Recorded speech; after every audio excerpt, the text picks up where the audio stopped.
possiamo riprendere. Allora, diamo atto che è arrivato l'avvocato Tenga. Ah no, non c'è. Non è arrivata, mi si vede pure, però lascio la mia sostituta perché purtroppo alle 3 ho un intervento chirurgico. Grazie. Va bene, in bocca al lupo allora. L'utile mi mette presente, insomma. Va bene, allora chi la sostituisce? Allora l'avvocato Sara Pellicanò? No. L'avvocato Martina Salera. Va bene, a partire dalle 15 quindi. Sì, grazie. Sì. Allora, possiamo dare la parola al pubblico ministero per la prosecuzione, prego. Sì, grazie signor Presidente, signori giudici, signori difensori. Una volta tratteggiati gli elementi che si pongono a fondamento del reato associativo, è tempo di andarci ad occupare di quelli che sono i delitti fine che vengono contestati nell'ambito dell'odierno processo. Questo intervento muoverà, riprendendo quello che vi è stato appena detto nella parte finale dell'esposizione del collega, da una parte introduttiva che ci serve per evitare inutili ripetizioni, in specie per quel che riguarda l'aggravante dell'agevolazione mafiosa, per evitare, dicevo, inutili interventi ripetitivi nel momento in cui si affronteranno le singole vicende, e poi andremo a trattare appunto i singoli reati fine. Tratteremo le vicende che muovono in un certo qual modo dalle dichiarazioni di Laurito Daniele, quindi tutto ciò che riguarda il Marilyn e anche il prestito, la vicenda del prestito che noi chiamiamo del prestito di Capodanno di Massimiliano, e poi il prestito per lo Sciangò, quindi i capi ST, PPP e QQQ dell'imputazione.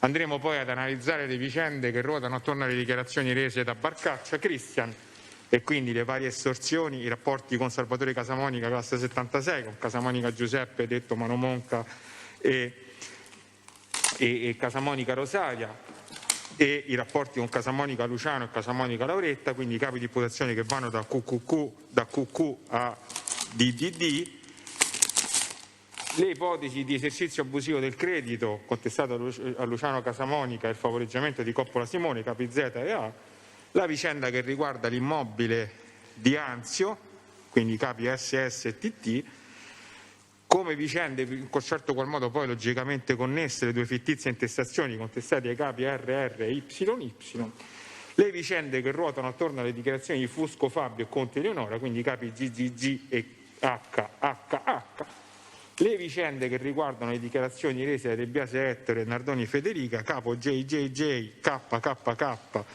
LLL, MMM, e le dichiarazioni della Nardoni nei confronti di Silvio Gelsiomina, quindi capo NNN, quelle rese da Lanzi Marco, quindi i capi EEE, FFF, e poi da ultimo le vicende che riguardano Corsi Bacchielli, Zeffirelli Luciano, Migliarini Baldini, e quindi il capo Q, i capi MN e l'esercizio abusivo del credito contestato a Casamonica Consiglio, il capo.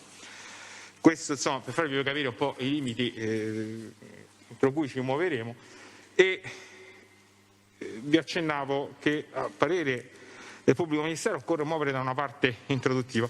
Perdonatemi un minimo di autoreferenzialità in queste poche parole che vi vengo a dire, cercherò di contenere il mio ego che è necessariamente sempre sproporzionato e quindi di non autocitarmi troppo, ma in questo processo io devo dire, nell'approcciarmi alla discussione di questo processo, devo dire che ho avuto due momenti.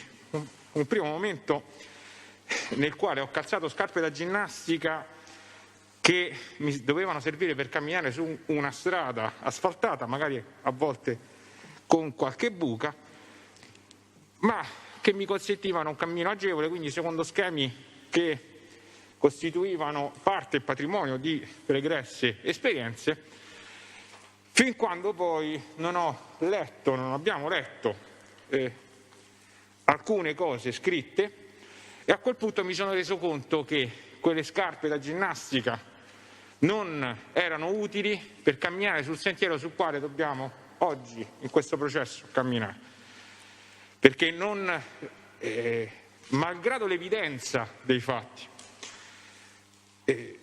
mi sono reso conto che non camminiamo, come ritenevo, su una strada asfaltata, ma camminiamo nella foresta amazzonica, dove occorre prima disboscare, poi formare la terra battuta e poi mettere l'asfalto. Tutto questo mi serve per dire che cosa? Che sono certo mi perdonerete, ci perdonerete alcune argomentazioni che vi potranno sembrare da una parte molto didascaliche, dall'altra parte eccessivamente puntigliose e pignole, ma proprio perché riteniamo necessario e indispensabile a questo punto non dare nulla per scontato e per presupposto, e quindi non muoverci su sentieri di strada asfaltata e scarpe da ginnastica, ma scarponi e accetta per disboscare. Cosa intendo dire?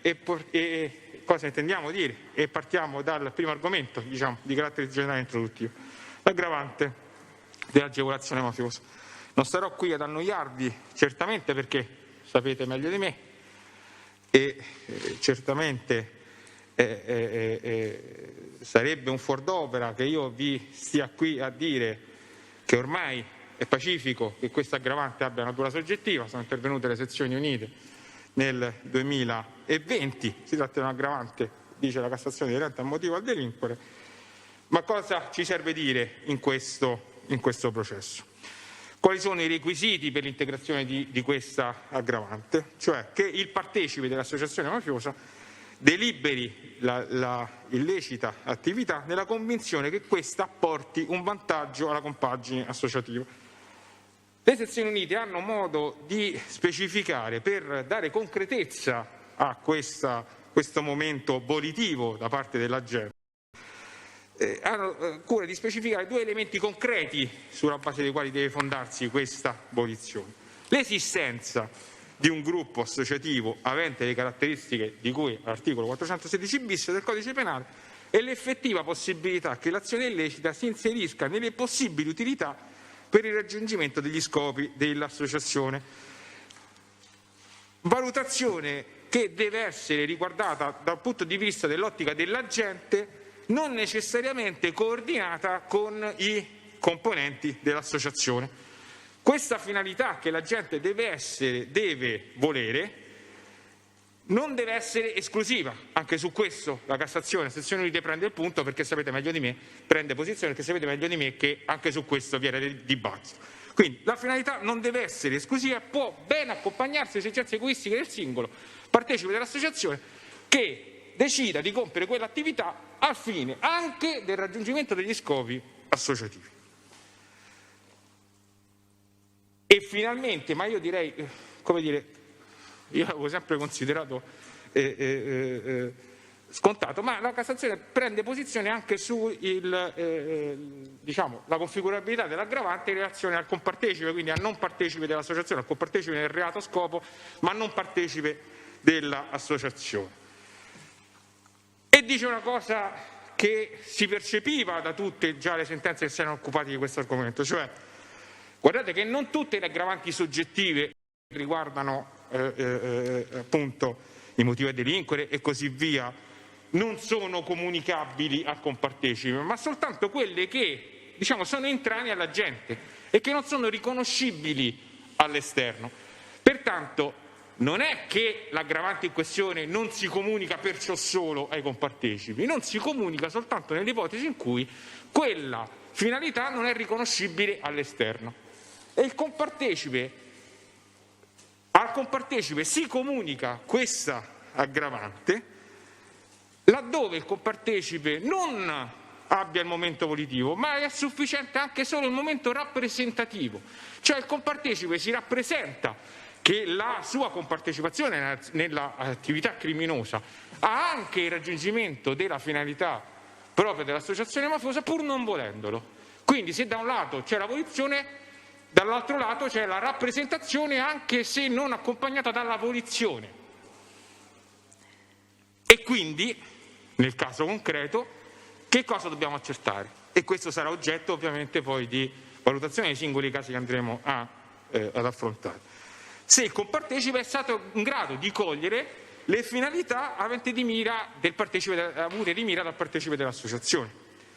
E questo può avvenire in diversi modi. La Cassazione fa alcuni esempi, cioè per effetto proprio della manifestazione espressa da parte del partecipe, cioè il partecipe che va dal suo correo e gli dice guarda che stiamo facendo, gli fa comprendere che gli stanno compiendo un'attività delittuosa che è anche funzionale al raggiungimento degli scopi dell'associazione, o per effetto della manifestazione dell'azione illecita nel caso concreto. Quindi i rapporti tra compartecipe e compartecipe e l'associazione, oppure da altri elementi di prova che sono rintracciabili via via nelle singole attività illecite. Teniamo a mente questi concetti perché poi li riprenderemo nel momento in cui andremo ad affrontare le singole posizioni che riguardano compartecipi nel reato ma non partecipi nell'associazione di cui abbiamo parlato finora. Quindi, per quanto abbiamo detto sinora, e calando questi principi che mi sono permesso di esprimere ai signoria loro, ma solo ai fini di quello che andrò a dire da qui a un secondo, per i singoli partecipi dei reati fine che sono partecipi dell'associazione di cui abbiamo parlato finora, diciamo che abbiamo ben pochi problemi in questo processo sulla configurabilità delle aggravanti. Perché, andando a prendere quei principi che vi ho detto un minuto fa, l'esistenza di un gruppo associativo denominato Clan Casamonica che ha le caratteristiche di l'articolo 416 bis è provato per tutto quello che vi ha egregiamente detto il collega finora. B.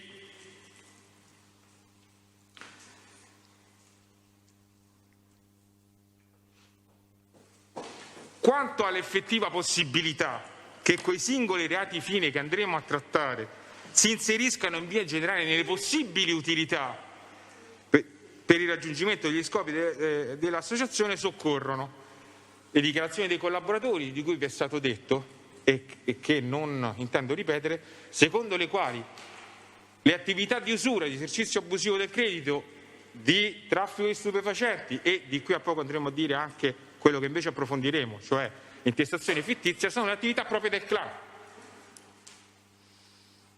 E non vi dico nient'altro perché su questo vi è già stato abbondantemente detto, se non nei limiti di cui andremo a dire di qui a poco. Ma queste dichiarazioni dei collaboratori che ci dicono che quelle attività sono quelle tipiche del clan e quindi sono quelle cui il clan tende nel perseguimento dei suoi scopi, trovano una serie di riscontri di natura generale nell'ambito del processo. Innanzitutto, è già stato detto, questo è un clan che, sia pur non essendo uno dei requisiti strutturali necessariamente che devono necessariamente essere presenti, ma ha una cassa comune in cui confluiscono tutti i proventi di quelle attività che costituiscono i delitti fine dell'associazione. Ma che cosa vi indica e vi conferma che le dichiarazioni dei collaboratori secondo cui quelle attività sono attività del clan, non del singolo? L'interscambiabilità dei ruoli che voi troverete in tutte le vicende che andremo ad analizzare. Si tratta di vicende che non vengono messe a compimento da parte del singolo, solo ed esclusivamente del singolo e portate a compimento sempre e solo da quel singolo, ma si tratta, nella maggior parte delle vicende, nella totalità delle vicende, mi correggo, di attività che vengono iniziate dall'un partecipe dell'associazione, terminate o realizzate dall'altro partecipe dell'associazione. Ve ne dico alcune, ma queste poi vi saranno rese palesi quando affronteremo tutti i singoli reati fine. I prestiti a Checchi e a Fazzari da parte di Massimiliano Casamonica, i cui soldi vengono dati da Liliana Stefania, che è la cassiera del gruppo, a dimostrazione che quella è un'attività non di Massimiliano Casamonica, ma un'attività del gruppo, del clan Casamonica. Il prestito a Viola Maurizio da parte di Enrico Casamonica, le cui somme poi vengono pretese da Liliana Stefania, ancora una volta. La fittizia intestazione del fan fatale nell'interesse di Enrico, la cui riscossione delle somme viene pretesa da parte di Liliana e per il quale vi è l'interessamento anche di Massimiliano Casamonica, che ricavate le dichiarazioni di Laurito Daniele, di cui andremo a parlare di qui a poco. Le somme di denaro prestate a Laurito Daniele da parte di Massimiliano per la festa cosiddetta di Capodanno, lo accenno, lo diremo di qui a poco, la cui restituzione, sia pur non dovuta, viene garantita a Massimiliano Casamonica da Guerrino Chicco Casamonica, prelevandoli dagli incassi del Maryland in interesse di Massimiliano Casamonica. La fittizia intestazione del Maryland, che viene deliberata da Giuseppe Casamonica e viene poi concretizzata da parte di Tolli Katia e Liliana Stefani. Lo Snob Fish Restaurant, attività inizialmente portata e progettata da Enrico e poi portata a ulteriore compimento da parte di Massimiliano Casamonica. Insomma, tutti questi esempi che qui vi sto facendo, ma che poi analizzeremo nelle singole vicende, vi dimostrano concretamente che queste attività, che costituiscono i singoli reati fini del clan Casamonica, pertengono non al singolo, ma al gruppo associativo di stampo mafioso nel suo insieme. E poi c'è un'altra vicenda, un'altra spia, un altro indice. Vi è stato accennato, e io del pari ve lo accenno, le modalità operative di questi reati sono sempre le stesse. Vi è stato detto dell'usura. L'usura, questi signori la praticano secondo il sistema del cosiddetto capitale fermo. E voi vedrete che in tutte le vicende, da parte di tutti i protagonisti, l'usura viene praticata con questo sistema, da parte di tutti. Non c'è una vicenda in cui le modalità non si svolgono in questi modi.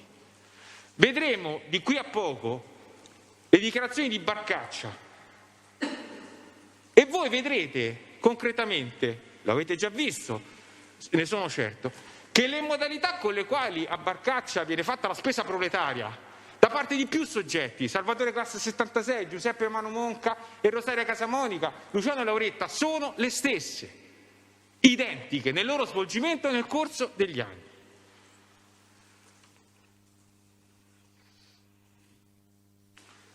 Quanto poi ai compartecipi, abbiamo detto, analizzando le singole vicende, vi rappresenteremo quelli che sono gli elementi concreti del fatto che ci consentono e vi consentiranno di dire che il compartecipe aveva ben presente la finalità di agevolazione del clan nel momento in cui realizzava quella condotta.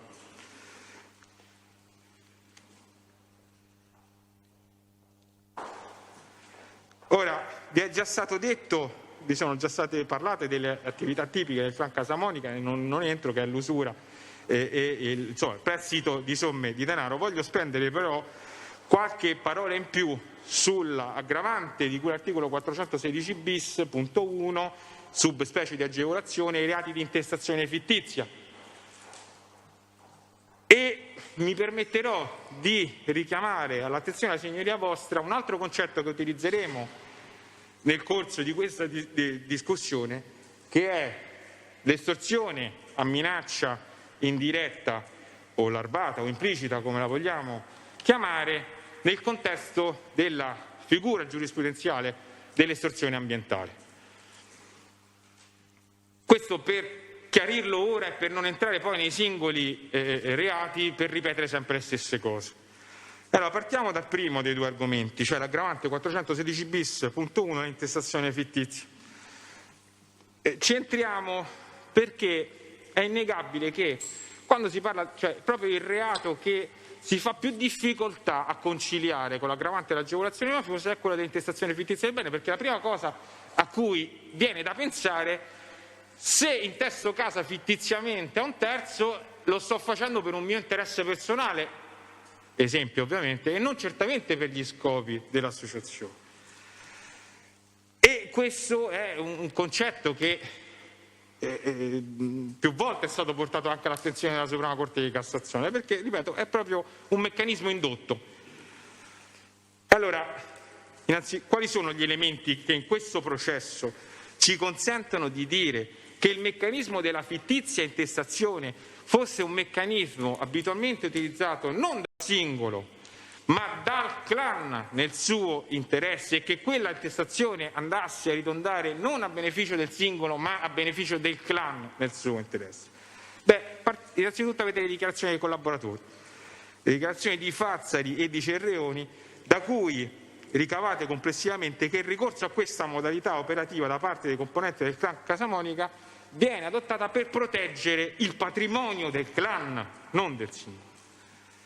Sono dichiarazioni, come abbiamo detto, di Cerreoni Deborah, udienza del 28 gennaio del 2020, I Casamonica investono i proventi in attività commerciali ormai non più a loro intestate, ma ai terzi componenti, perché in passato hanno subito i sequestri e sanno che rischiano. Ora attenzione, perché la collaboratrice ha cura anche di sostanziare questa affermazione, non è un'affermazione che rimane di principio, ma poi indica quelle che sono le vicende di cui lei stessa è a conoscenza come esemplificazione di questo concetto e concretizzazione di questo concetto generale.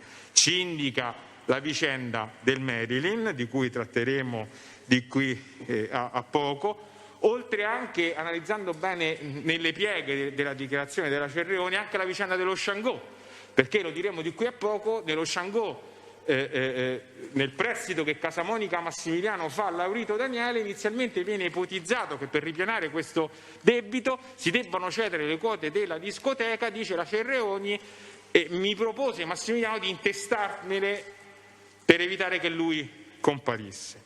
C'è la vicenda del fan fatale, che sempre viene indicata dalla Cerreoni, del Blues Canal, c'è l'abitazione di Vicolo di Portafurba di Massimiliano, intestata ad Antonietta, perché l'unica percettrice di reddito, quindi in grado di giustificare eventualmente l'esborso di denaro per quella abitazione.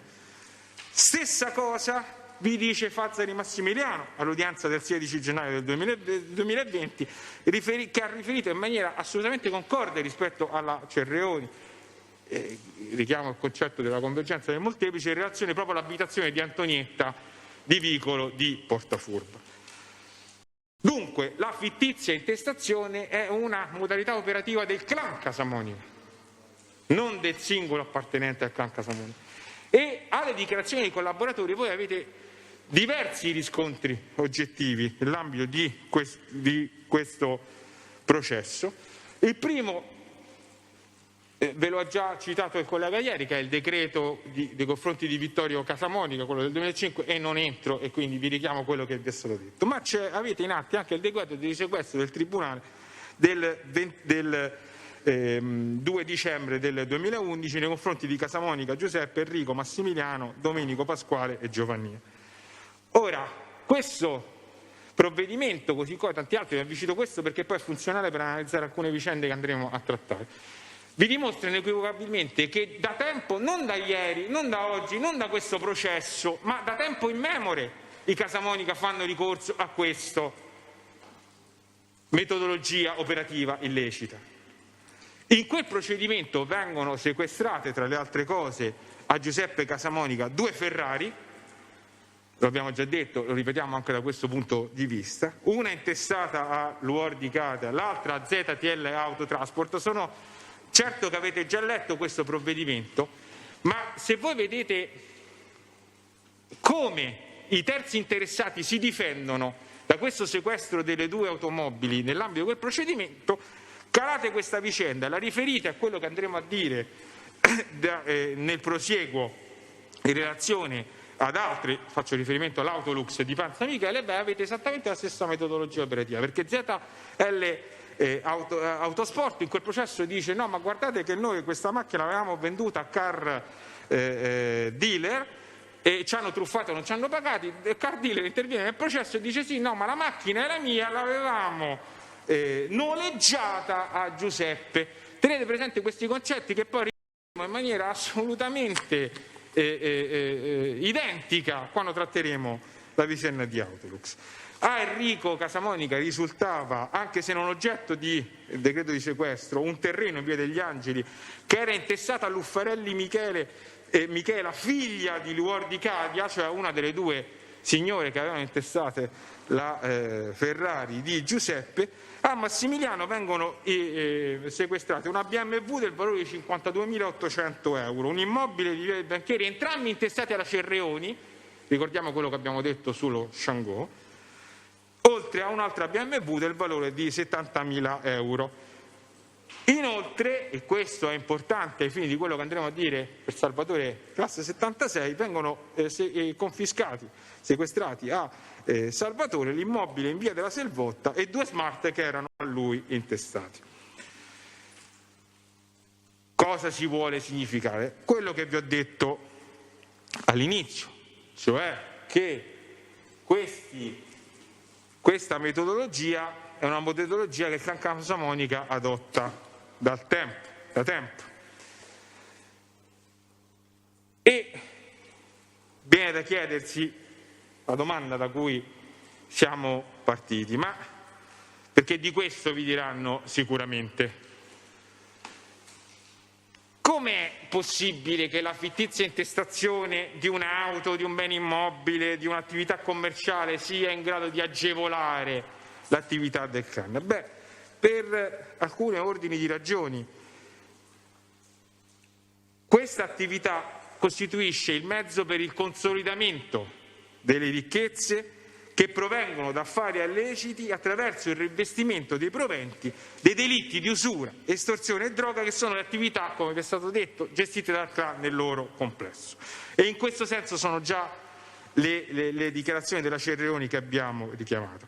Ma la fittizia intestazione, ed è questo il concetto ulteriormente importante, è il mezzo attraverso cui il clan Casa Monica preserva i beni e le ricchezze che hanno accumulato in maniera illecita nel corso del tempo, per ribadire la loro forza ed il controllo sul territorio.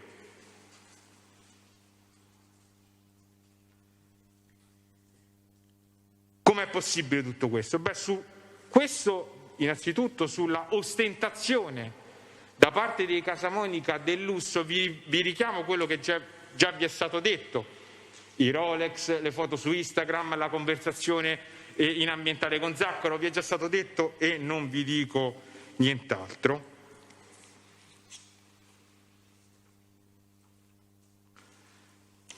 Ma che questo, cioè laddove sia presente questo requisito, è presente l'aggravante del 416 bis.1 subagevolazione mafiosa, è ormai principio univoco espresso dalla Suprema Corte di Cassazione.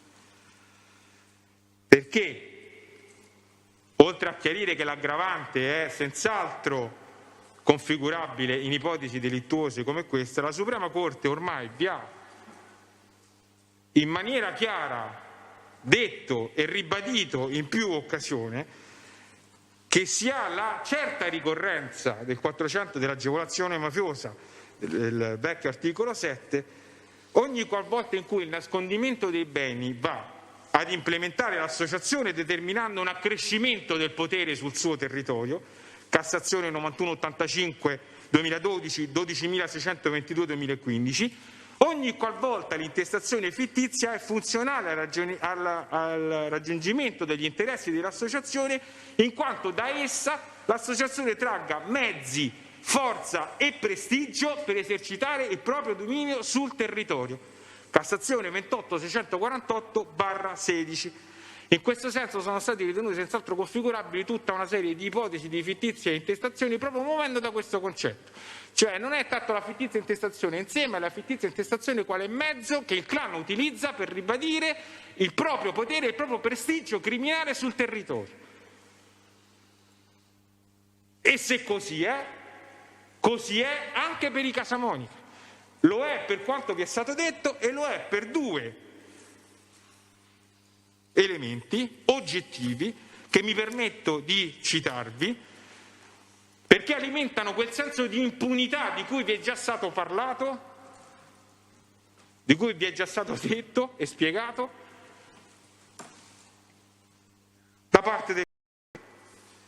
C'è una conversazione, perché cosa colpisce tutti le persone che hanno a che fare con i Casa Monica? Colpisce proprio questo, cioè il lusso e l'agiatezza nel quale vivono, che non sono fini a loro stessi, ma che vengono visti proprio in quell'ottica di prestigio criminale, di forza, di controllo del territorio e quel senso di impunità. C'è una prima conversazione che è RIT 4158/18, progressivo 3108 tra Fusco e Conti. Mo sento, dice Fusco, se non mi voleva chiedere tipo qualche soldo mi avrebbe detto poi quando esce. Eleonora, sì vabbè, ma ce l'hanno i soldi dentro casa, lo sappiamo, cioè dai, non penso. E questa è la prima, ma ancora più forte.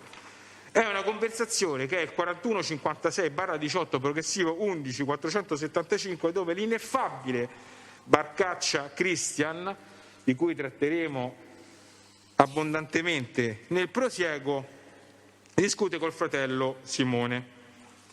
E di che cosa discutono? Stanno discutendo degli arresti dell'operazione Gramigna. Ci torneremo su queste conversazioni. E che cosa si dice? Cristian Barcaccia, ma gli ci sta bene Ciccio, a me me frega un cazzo, io sto qua dalla mattina alla sera a fare la schiuma, pensa io a fare la bava e va bene, lasciamo perdere la bestemmia. Ma che? E questi, capito, li vedi, girano macchinone, case, ville, ma vaffanculo, va, ma cominciassero a sequestrare, a vendersi tutta sta roba e rientriamo un po' del debito pubblico. Tanto quella è tutta gente, è tutta roba che chissà quanta gente hanno fatto piagne. Ma hai letto, CRI erano arrivati a 600.000 euro, qua commentano la vicenda di Baldini, Migliarini, triste chi ci capita, meglio veramente non avere problemi, ecco stiamo qua, combattiamo dalla mattina alla sera, non c'è problemi, ma quello sarebbero quanto avete fatti, quanti ne avete fatte piagne, fatemi un po' vedere, tutti ecco, te li vendi e gli ridai qualcosa a sti poveri cristiani, ma certo, perché tanto quello è macchine, orologi, Lamborghini, Porsche. Stanno discutendo di quello che vi abbiamo detto finora. L'ostentazione del lusso quale espressione concreta della forza sul territorio. Quanti ne hanno fatto piagne?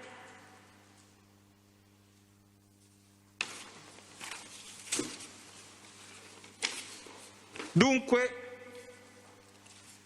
meccanismo di intestazione fittizia che non è a beneficio del singolo, ma a beneficio del clan. E perché ci stiamo spendendo così sull'aggravante dell'agevolazione mafiosa, con particolare riguardo per quello che stiamo dicendo al delitto di intestazione fittizia? Perché cercherò di essere ammirevolmente contenuto come il collega e se mi accorgo che sto esorbitando cercherò di frenare, mettere il freno a mano e dire pazienza, dispiace. Perché questo concetto dell'agevolazione, cioè la sussistenza d'aggravante agevolazione mafiosa, è stata ovviamente portata alla cognizione anche nel processo d'appello dello stralcio dell'abbreviato.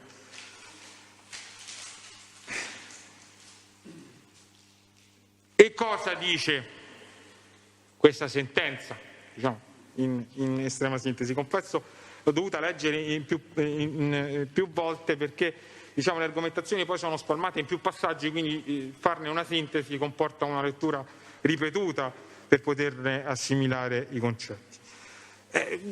Guardate, poi alla fine, sintetizzando e liofilizzando, quella sentenza dà due argomenti per escludere l'aggravante dell'agevolazione mafiosa. Il primo, e dice, non è ancora accertata l'esistenza di un clan Casamoni, siccome che è una valutazione che va rimessa nelle competenti sedi del Tribunale dove si sta svolgendo il processo e quindi io non posso dire che perciò solo che c'è l'aggravante perché non ho una sentenza che mi dice che questo è un clan mafioso. Questo, in estrema sintesi. E se da un lato sembra disinteressarsi della questione e quindi dice non è roba di mia competenza, però dall'altro lato ci entra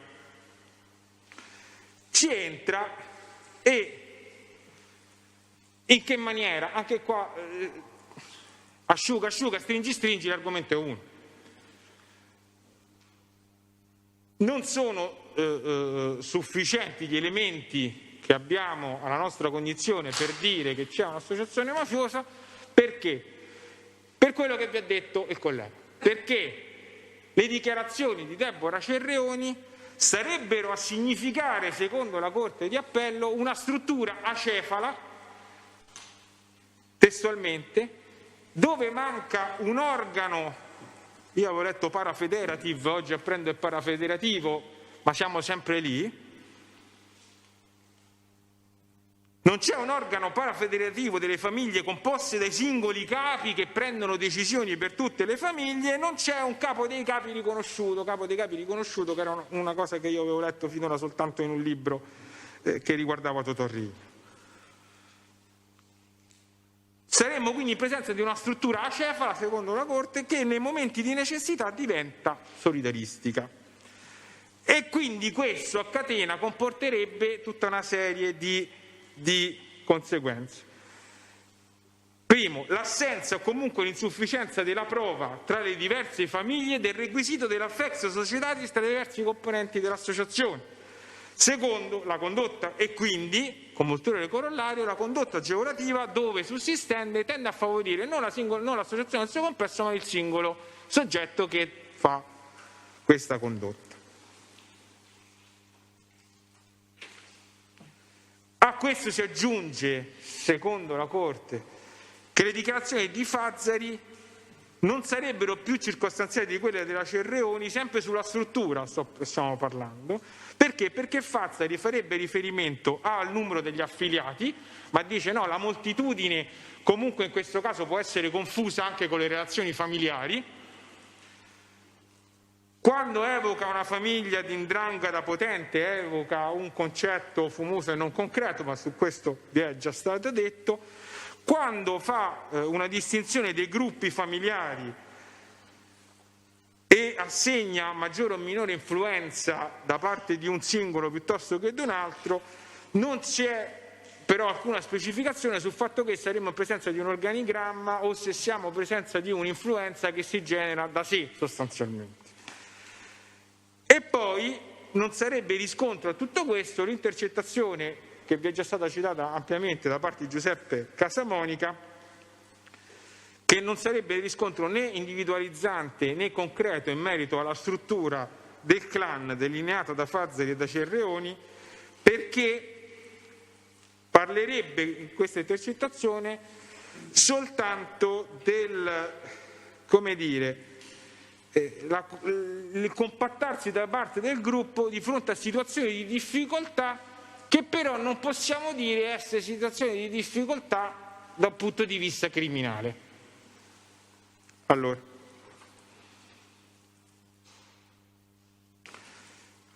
perdonatemi, ma questa argomentazione è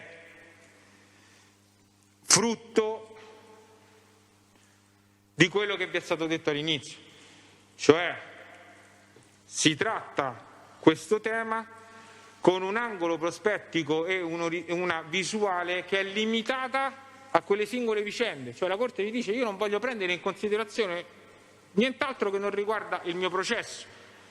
Però se stai discutendo di un'associazione mafiosa e delle conseguenti aggravanti dell'agevolazione mafiosa, per poterne comprendere la sussistenza o meno devi allargare lo sguardo visuale, perché l'associazione mafiosa è fatta di una pluralità di attività che ti dimostrano o ti sconfessano l'esistenza di un'associazione mafiosa. Ma io mi permetto di aggiungere solo due considerazioni rispetto a questo concetto dell'organismo parafederativo o parafederativo di quello di cui stiamo parlando. Allora, l'organizzazione federative per eccellenza nel nostro Paese, e prima quantomeno di alcune novità dirompenti per quanto riguarda l''ndrangheta, diciamo nella narrazione anche giudiziaria comune, è Cosa Nostra. Cosa Nostra è formata di famiglie che sono riunite in mandamenti, che eleggono il capo mandamento, che fa parte della commissione provinciale, che ha un rappresentante provinciale e più consiglieri, che danno vita alla commissione regionale, quale organo che sovrintende questa struttura piramidale. Bene, e anche qua mi perdonerete, come dire, la licenza autoreferenziale. In 10 anni, qualcosa in più, in 10 anni di processi e procedimenti giudiziari in Sicilia che riguardano Cosa Nostra, non mi è mai capitato di leggere un verbale di un collaboratore, un'intercettazione, una notazione di polizia giudiziaria, un'informazione di fonte confidenziale, un qualsiasi atto giudiziario o comunque confluito in un procedimento nel quale ho potuto leggere che la commissione provinciale di Caltanissetta si riuniva per deliberare le singole intestazioni fittizie delle singole famiglie mafiose operanti sul territorio. Mai. Ma nessuno però si è mai sognato di dire che Cosa Nostra non è un'associazione mafiosa. E vi dico di più rispetto a quello che vi è stato detto. Vi è stato giustamente posto il problema. Ma allora la Camorra non è associazione mafiosa? Bene, dopo le stragi del 1992 e 1993, in Cosa Nostra è arrivata la direttiva secondo le quali gli organismi di vertice non operavano più. Non operavano più perché bisognava ricompattare l'associazione e quindi tutte le famiglie, bisognava cominciare dal basso, e quindi tutte le famiglie mafiose dovevano badare al loro territorio in attesa di eventi migliori. Beh, tanto è vero, e l'esperienza poi giudiziaria ce lo ha insegnato, i primi tentativi di ricostruzione di un qualcosa da un punto di vista provinciale arrivano al 2009, operazione Perseo, e in epoca più recente operazione Cupola 2.0 con Settimo Milano per la ricostruzione della Commissione Provinciale di Cosa Nostra. Beh, nessuno si è sognato di dire dal 1995 al 2009 Cosa Nostra non esiste più come organizzazione mafiosa.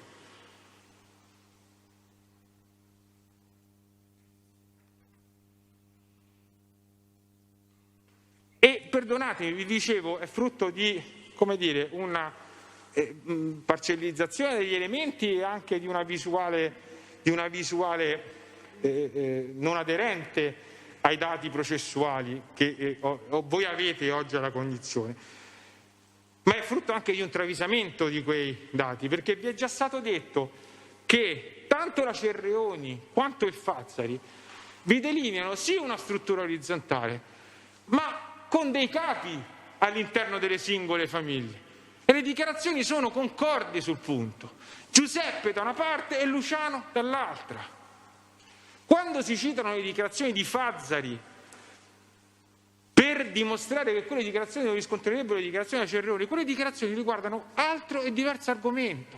Cioè le dichiarazioni sulla moltitudine dei Casamonica, sul gruppo, riguardano la capacità di intimidazione sul territorio, che è un argomento diverso rispetto a quello della struttura del clan.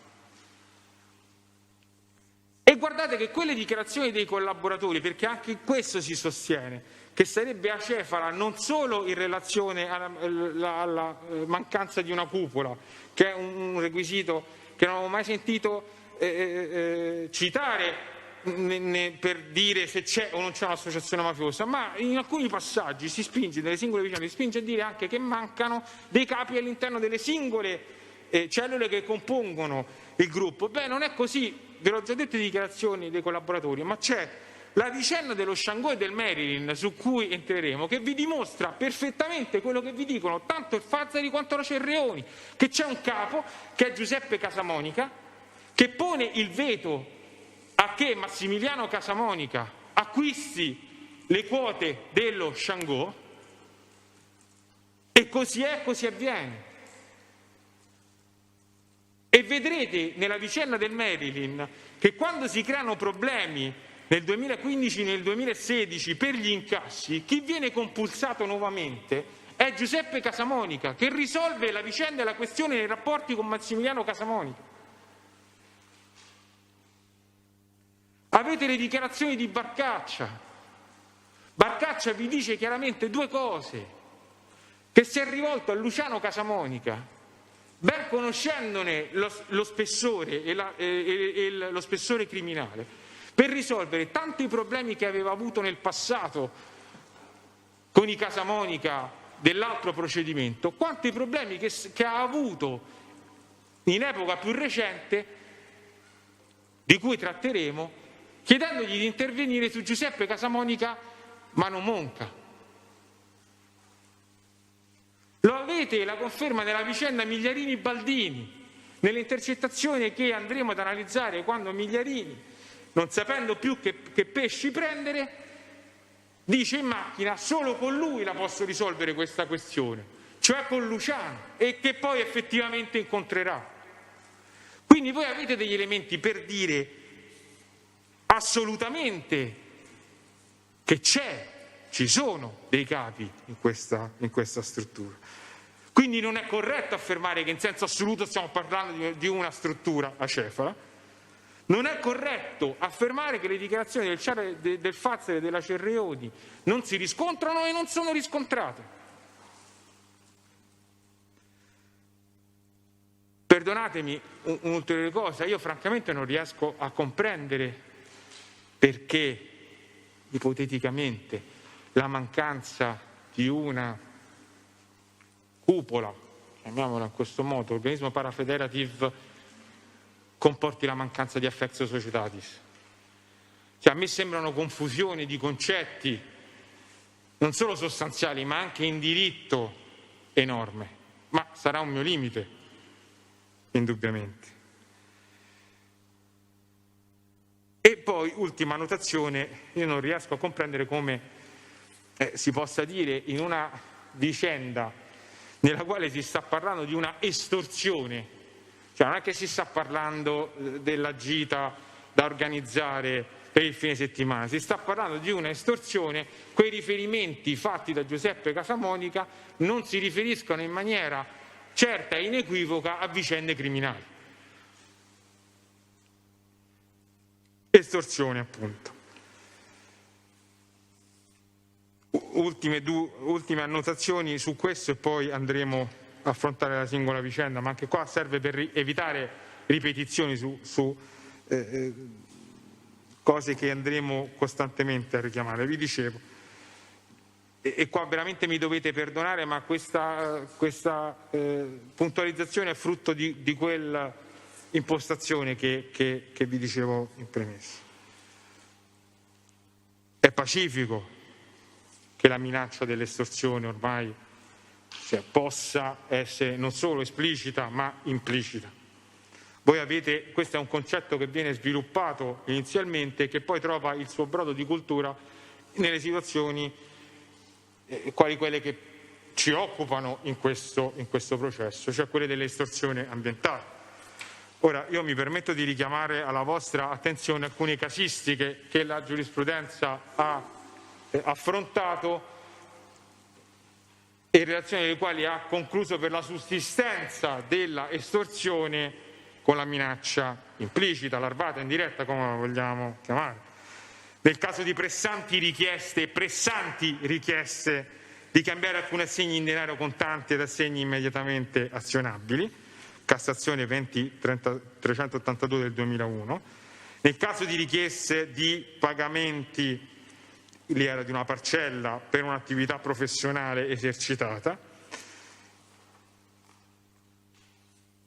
Nel caso ulteriore di, chiedo scusa, ho perso la pagina.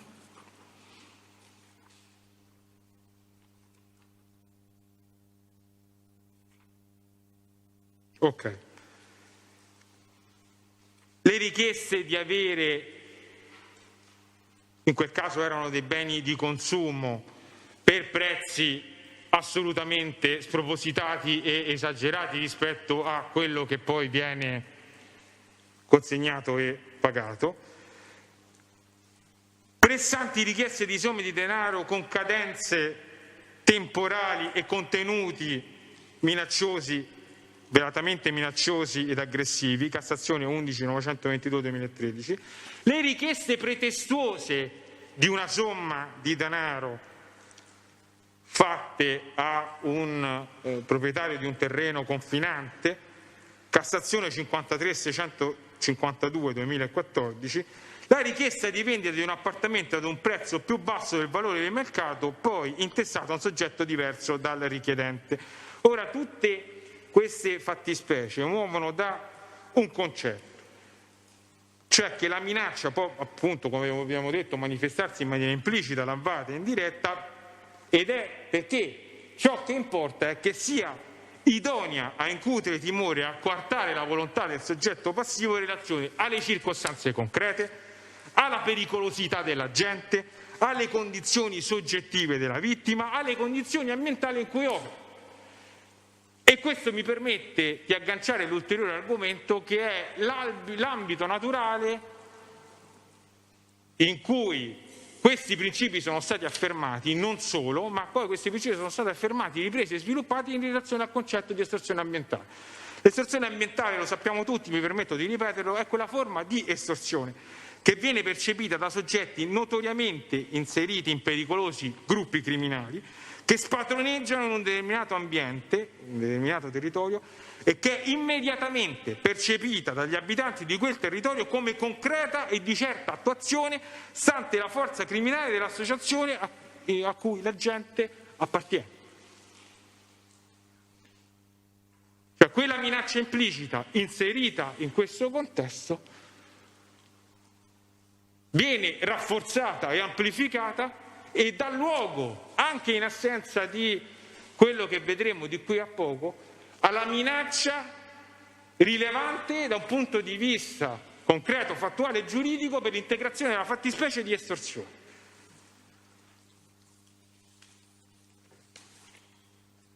E ancor di più,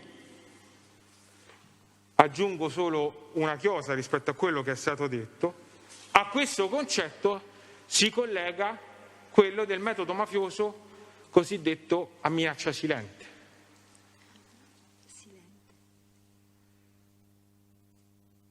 Nel reato di estorsione integra la circostanza aggravante dell'uso del metodo mafioso l'utilizzo di un messaggio intimidatorio anche silente, cioè privo di richiesta, qualora l'associazione abbia raggiunto una forza intimidatrice tale da rendere superfluo l'avvertimento mafioso, sia pure implicito, ovvero il ricorso a specifici comportamenti di violenza o minaccia.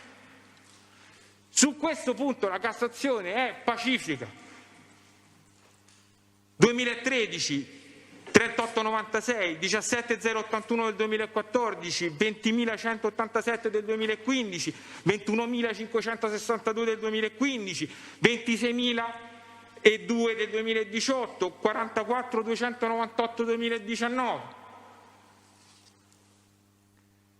Non ve lo faccio in questo contesto, è particolarmente illuminante la sentenza del 2015, la 22562 del 2015, l'ho presa a riferimento anche perché riguarda un caso di un appartenente alla Stidda, in questo caso di Gela.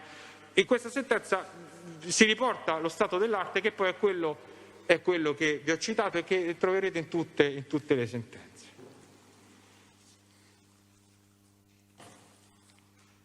Spero di essere stato quanto più chiaro possibile su questi concetti di ordine generale, di averli chiariti e quindi di non doverci poi tornare di volta in volta, e quindi ci limiteremo poi di volta in volta a richiamare il concetto di estorsione ambientale e di minaccia, di metodo mafioso cosiddetto a minaccia silente, e poi a indicarvi gli elementi che confermano la sussistenza della condizione di assoggettamento ed omertà derivante dalla forza di intimidazione, sulla base di tutti gli elementi che già vi sono stati elencati dal collega poc'anzi e che ci permetteremo di riprendere soltanto nelle singole vicende al fine di dimostrare quello che serve ai fini della sussistenza dell'aggravante.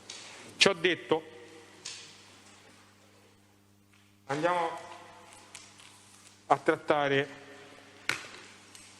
quelle vicende che ruotano in un certo qual modo alle dichiarazioni di Laurito Daniele, e quindi partiamo dalle vicende che riguardano i rapporti avuti con Giuseppe Casamonica e Massimiliano Giuseppe Casamonica in maniera indiretta ovviamente, però insomma, per comprenderci la vicenda del Marilyn, e quindi la fittizia intestazione della società Tris 512 bis contestata al capo S e poi l'estorsione contestata a Guerrino Massimiliano Casamonica al capo T della rubrica. quali sono le fonti di prova di cui disponete su questa vicenda? Beh, questa vicenda muove certamente dalle dichiarazioni della Cerreoni, di Cerreoni Deborah, e poi confermate su questa parte dalle dichiarazioni di Laurito Daniele e in più dalle intercettazioni telefoniche ed ambientali nel corso del processo, registrate nel corso delle indagini e portate poi alla vostra attenzione nel corso del processo. Allora, muovendo dalle dichiarazioni di Deborah Cerreoni, l'udienza è quella del 28 gennaio del 2020, in cui, proprio facendo riferimento a quelle attività fittiziamente intestate a terzi pertinenti al clan Casamonica, tra gli altri fa riferimento proprio al Marilyn e chiarisce in questo contesto che questa attività commerciale, che è una discoteca, era di proprietà di Pina Di Marzio, che in passato era stata amante di Giuseppe Casamonica. Quando Giuseppe era detenuto, circostanza confermata su lettura, aveva preso da Tolli Katia e da Liliana Casamonica che la Di Marzio aveva chiesto a Giuseppe Casamonica la somma di 100.000 euro in contanti per consentire l'ingresso all'interno della società come socio di fatto di Giuseppe Casamonica.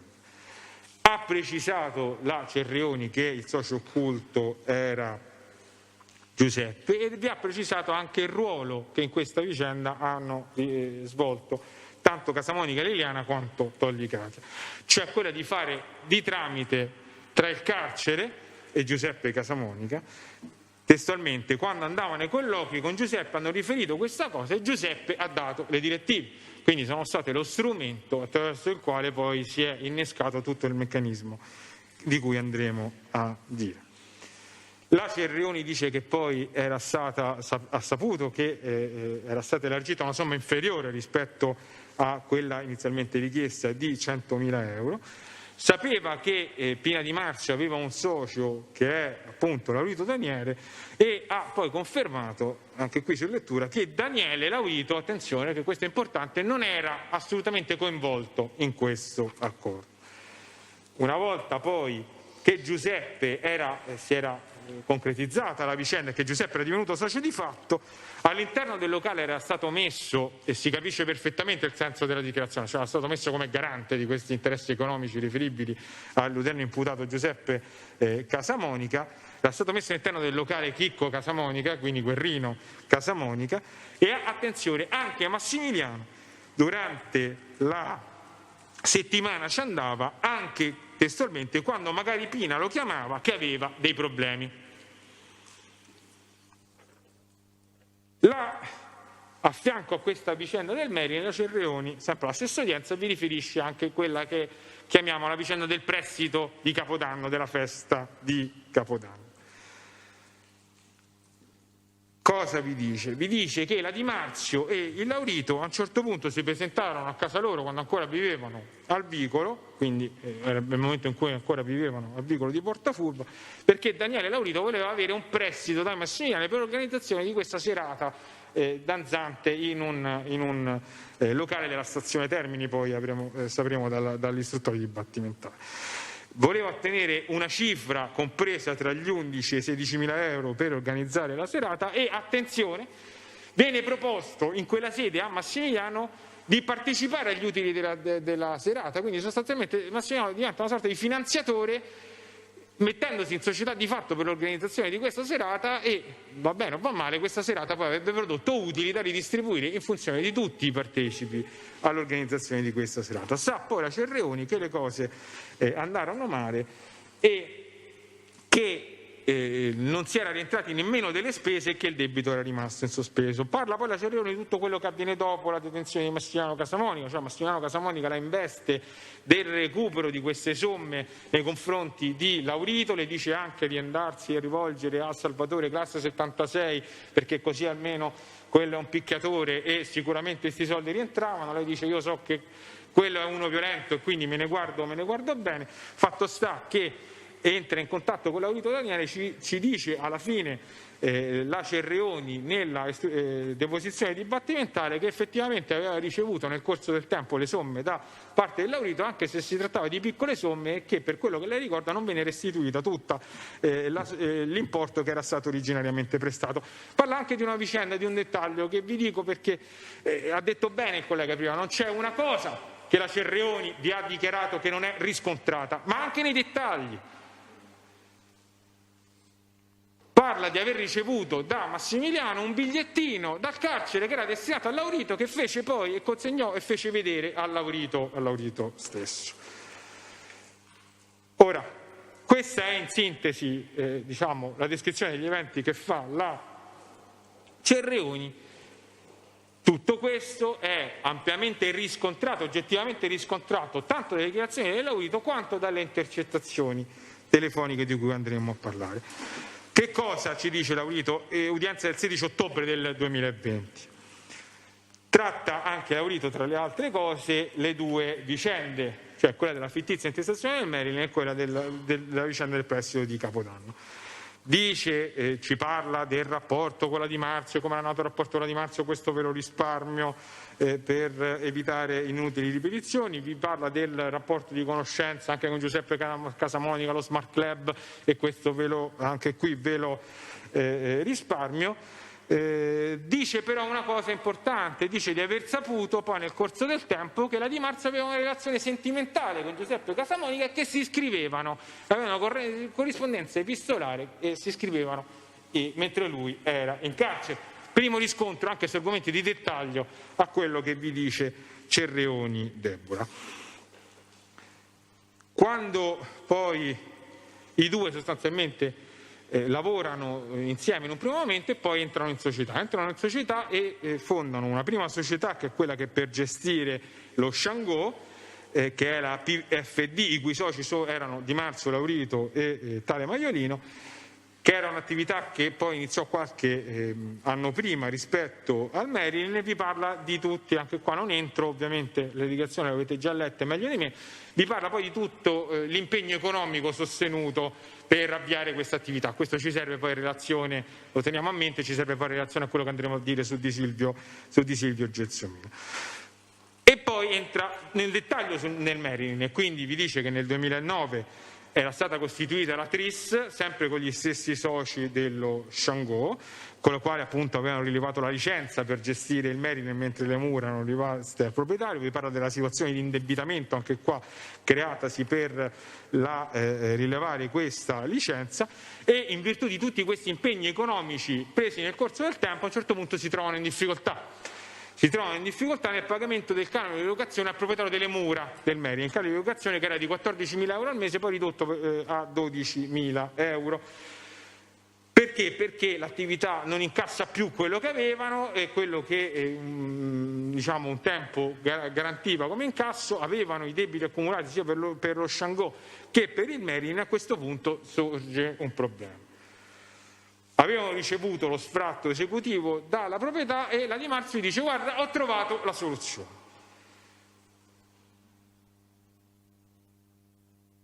La soluzione consiste nella richiesta di un prestito che aveva fatto e che poi era stato ottenuto per la somma di 50.000 euro. Ora, anche qua vi diranno, perché su questo ha insistito molto nel controesame, ma questa richiesta era stata fatta a chi, a come, direttamente, ma come, lei aveva detto che quello era in carcere, eccetera. La sintesi delle dichiarazioni di Laurito sul punto è estremamente chiara, lo dice in sede di esame, lo dice in sede di controesame, lo dice anche in sede di domande poste dal Tribunale e dal Presidente. Lei sa che la richiesta viene fatta a Giuseppe Casamonica, non direttamente, perché Giuseppe Casamonica in quel momento è in carcere, quindi il destinatario finale della richiesta era Giuseppe Casamonica. La richiesta venne avanzata per il tramite della famiglia di Giuseppe Casamonica, che poi si occupò di tutto ciò che ne era conseguito, e quindi della gestione delle somme di denaro. E vi dice: o la moglie o la sorella Liliana Stefania, quello che so è che i soldi sono usciti da quella famiglia. e quella somma viene poi utilizzata per coprire i debiti accumulati. Ve lo ha già detto il collega, non vi annoio ulteriormente sul tema e sul punto, ma avete il riscontro perfetto dagli accertamenti bancari, poi vi entrerò magari nel dettaglio dandovi riferimento, accertamenti bancari eseguiti, li avete in atti dalle spiegazioni che vi sono state date dal capitano Loiacolo nel corso del dibattimento. Dice Di Marzio, dice Laurito, e anche questo è un altro passaggio importante delle sue dichiarazioni, io non so che tipo di accordi sono stati presi inizialmente dalla Di Marzio, solo dopo sono venuto a sapere che chi aveva prestato quei soldi era diventato socio della nostra società al 33%, e glielo dice quando, in un momento successivo, quando comincia a ronzare all'interno del locale Chicco Casamonica, che sta lì a lavorare, finge di lavorare ma in realtà non fa nulla, perché viene assunto come vigilante privato non avendo la licenza, venendo pagato il doppio di quello che bisogna pagare un personaggio che fa vigilanza privata, e dice ma come mai questo è? E a quel punto la Di Marzio gli svela quello che era successo e gli accordi che avevano preso.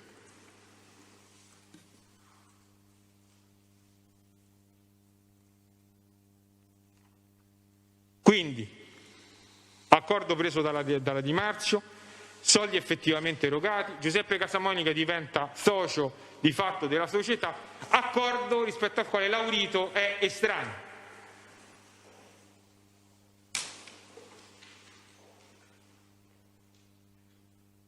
Altra vicenda riferita da Laurito è quella del prestito di Capodanno. Prestito di Capodanno, si tratta di una organizzazione, appunto di un veglione fatto per il Capodanno del 2013. Avete visto che Laurito ha avuto qualche problema, diciamo, nel ricordo, nell'ancorare temporalmente le singole vicende. Le singole vicende sono totalmente chiarite da tutti gli elementi oggettivi di riscontro, ed è ben comprensibile, attesa la successione degli eventi che si sono verificati nel corso del tempo, che il Laurito abbia avuto difficoltà nell'ancorare questi dati e nel rievocarli al suo ricordo. Scusi, Ministero, ci deve essere un microfono aperto da qualche sito, per favore spegnete i microfoni, se no noi sentiamo tutto. Prego. Quindi pensano di organizzare questa vicenda, contano di ricavare dalla stessa 15.000-20.000 euro. Dice Laurito, io non ero presente a questa serata, inizialmente perché era stata lì la Di Marzio a controllare come andasse, inizialmente avevo pensato che quantomeno eravamo riusciti a coprire le spese, ma la Di Marzio gli dice invece che erano andati parecchio in perdita.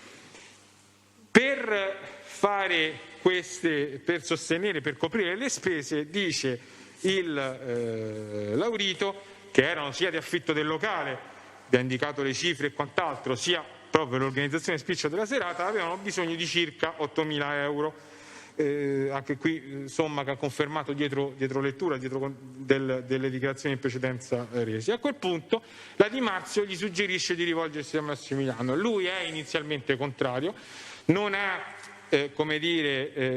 ravvisa la necessità, perché a suo parere si possono tranquillamente trovare le somme per coprire queste spese anche avendo una dilazione nei pagamenti. Si fa convincere a patto e a condizione che Massimiliano Casamonica finanzi e diventa socio nell'organizzazione di questa festa e che quindi partecipa alla distribuzione degli utili, e si raccomanda, evidentemente ben conoscendo quali sono le modalità con cui agiscono i Casamonica, che questi soldi non vengano prestati testualmente a strozzo. La Di Marzio si accorda con Massimiliano Casamonica, ricorda di essere andato assieme alla Di Marzio a casa di Massimiliano Casamonica, erano rimasti pochi minuti, giusto il tempo di avere queste somme che erano in contanti, che gli vennero consegnate in contanti, e la Di Marzio sa che poi la Di Marzio chiese alla Massimiliano Casamonica successivamente un'ulteriore somma di 10.000 euro, facendogli credere, comunque imputando questo prestito sempre all'organizzazione della serata, ma somme che poi invece vengono destinate dalla Di Marzio al pagamento di spese processuali per Giuseppe. Incaveriamo questo dato perché poi vedremo che questo dato, che sembra totalmente avulso dal contesto, in realtà trova degli specifici riscontri fattuali all'interno del processo. Conferma che appunto la serata era andata male, e da là comincia, diciamo, l'incipit di questa vicenda, che poi si conclude in quelle che formano oggetto del capo di imputazione. Cioè vengono convocati lui e la Di Marzio allo Sciangò e Massimiliano Casamonica pretende la restituzione di queste somme. Pretesa che viene mantenuta ferma di tutte le somme, sia le 8.000 euro che i 10.000 euro.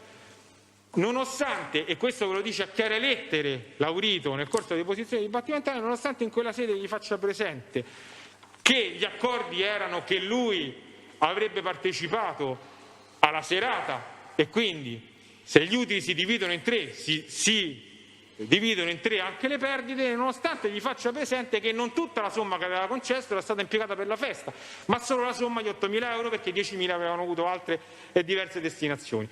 Pina Di Marzio suggerisce nel corso della discussione che per ripianare il debito ceda le quote dello Sciangò, ovviamente si rifiuta a Massimiliano, ovviamente Laurito si rifiuta perché le quote valgono molto di più dei 18.000 euro complessivi, anche a voler considerare le due somme. Massimiliano Casamonica è irremovibile, in quell'occasione lo minaccia, prende una bottiglia e fa il gesto di spaccargliela in testa. Obtorto collo, quindi il Laurito acconsente alla restituzione di queste somme, che ha in parte in un rapporto con Massimiliano prima che Massimiliano vada in carcere, e poi con la Cerreoni attraverso incontri periodici in cui consegnava somme variabili tra i 200 e gli 800 euro nel corso del tempo. E Laurito quindi vi conferma la restituzione delle somme date alla Cerreoni, e vi conferma anche il dettaglio del bigliettino ricevuto da parte di Massimiliano, che altri che non era una sorta di ringraziamento comunque per le somme che si stava adoperando a restituire, e la richiesta di comprare al figlio un Game Boy, una Nintendo, cosa che lui fa comprandolo, acquistandolo e consegnandolo a Cerreoni per darlo al figlio di Massimiliano Casamonica. E poi il racconto prosegue nella fase successiva, perché dice il Laurito, ad un certo punto nel 2013 dalla gestione del Medinel viene data la Vasilon Latino. La Vasilon Latino, i cui soci sono Rosario Gomez e Juan Carlos Bobadilla, per un accordo che prevede il pagamento di 8.000 euro al proprietario delle mura e di 2.000 euro a lui e alla Di Marzio. Anche qua la gestione va male, la Vasilon Latino non paga tutto quello che deve pagare al proprietario delle mura e gli lascia un debito di quasi 40.000 euro, dai 40 ai 60.000 euro. Debito a cui cercano di far fronte riprendendo per un certo periodo la gestione e poi affidandola soltanto al Bobadilla nel periodo successivo, quindi da settembre 2015 in poi. Anche qui però le cose non vanno bene, si arriva fino quindi allo sfratto esecutivo, che è del 2016. E come venivano gestiti gli incassi? Questa è tutto quello che abbiamo detto della vicenda genetica, ma poi quello che fonda l'imputazione è questa parte delle dichiarazioni unitamente ai riscontri che arrivano nella parte a monte dalla Cerreoni e da quella a valle anche dalle intercettazioni telefoniche ed ambientali.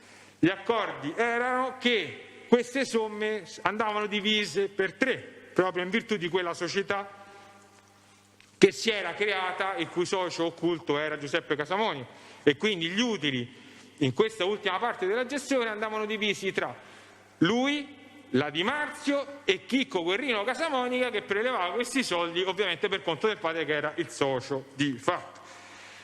Ma in questo periodo una parte degli incassi che gli erano dovuti veniva, quindi la metà degli incassi che spettavano a Laurito vengono prelevati da Chicco Guerrino Casamonica per destinarli a Massimiliano Casamonica. In sostanza Chicco Casamonica in questo periodo preleva tanto la quota che gli spetta, perché il padre è socio occulto, quanto la metà degli utili da destinare a Massimiliano Casamonica senza alcuna ragione legittima alla base. Ve lo dico adesso e ve lo dimostreremo dalle intercettazioni. Ha anche provato a opporre un rifiuto a Chicco Casamonica, la risposta è stata quella che già vi è stato detto. Sì, avevo paura di Chicco Casamonica, che Chicco Casamonica è Casamonica.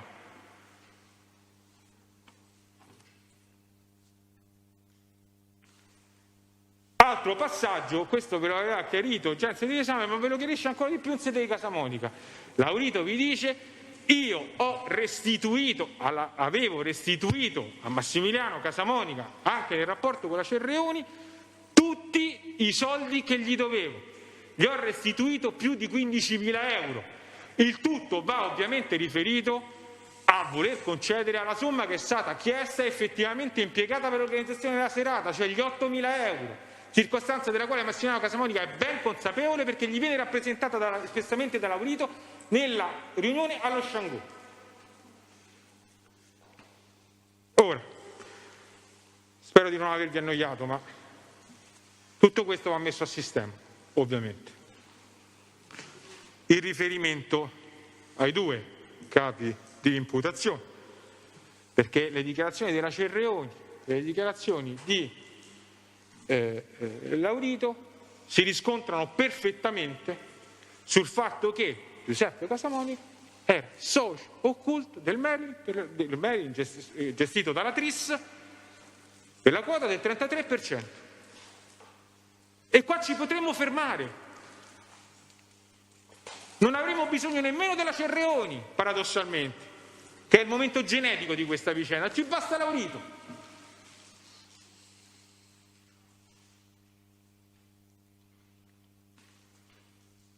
Ma mettiamole a sistema queste dichiarazioni anche in relazione alle intercettazioni che abbiamo in atto. E vedrete che c'è una coincidenza pressoché totale su tutti gli aspetti della vicenda. Anche su quelli marginali. Che cosa vi dico? Giuseppe Casamonica aveva una relazione con Pina Di Marzio, ve lo dicono entrambi. Beh, il riscontro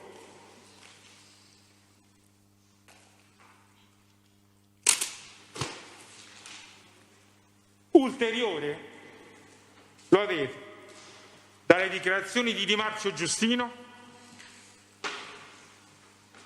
a fatica da quelle di Di Marzio Claudio, il carabiniere per caso,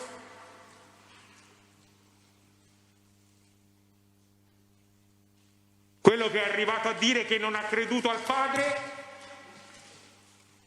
non pensava che fossero serie le minacce. Vabbè, papà esagera. Sono successe delle cose incredibili in questo processo.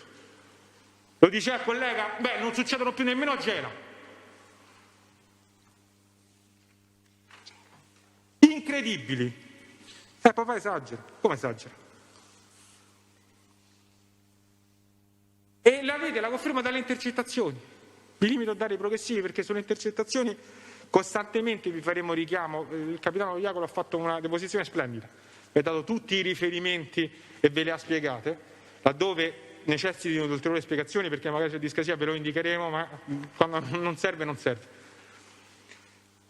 Vi diamo solo i riferimenti. Progressivo 8469/15, scusate, RIT 8469/15, progressivo al 5433 del 16 dicembre 2015, che questo è un SMS, e progressivo 5432 del 16/12/2015 tra Laurito e Giuseppina Di Marzio. Di cosa stanno parlando? Della lettera che Giuseppe Casamonica aveva inviato a Pina Di Marzio, e Pina Di Marzio è tutta contenta perché è ancora innamorato, eccetera, eccetera. Aperta e chiusa parentesi, io a fatica, diciamo, con estrema riluttanza, ho riletto le dichiarazioni spontanee di Giuseppe Casamonica, che si è meravigliato del fatto che Di Marzio dice, Laurito dice in questa intercettazione, adesso prendiamo questa cosa, vi faccio un cartello, lo appendo, è un qualcosa che neanche se è riuscito a è contro. Cioè, come dire, prendo questa cosa così non c'ho più problemi in giro perché siamo amici di Giuseppe Casamonica. Perché tu sei amica di Giuseppe Casamonica e io non c'ho più problemi. Questo è. Comunque.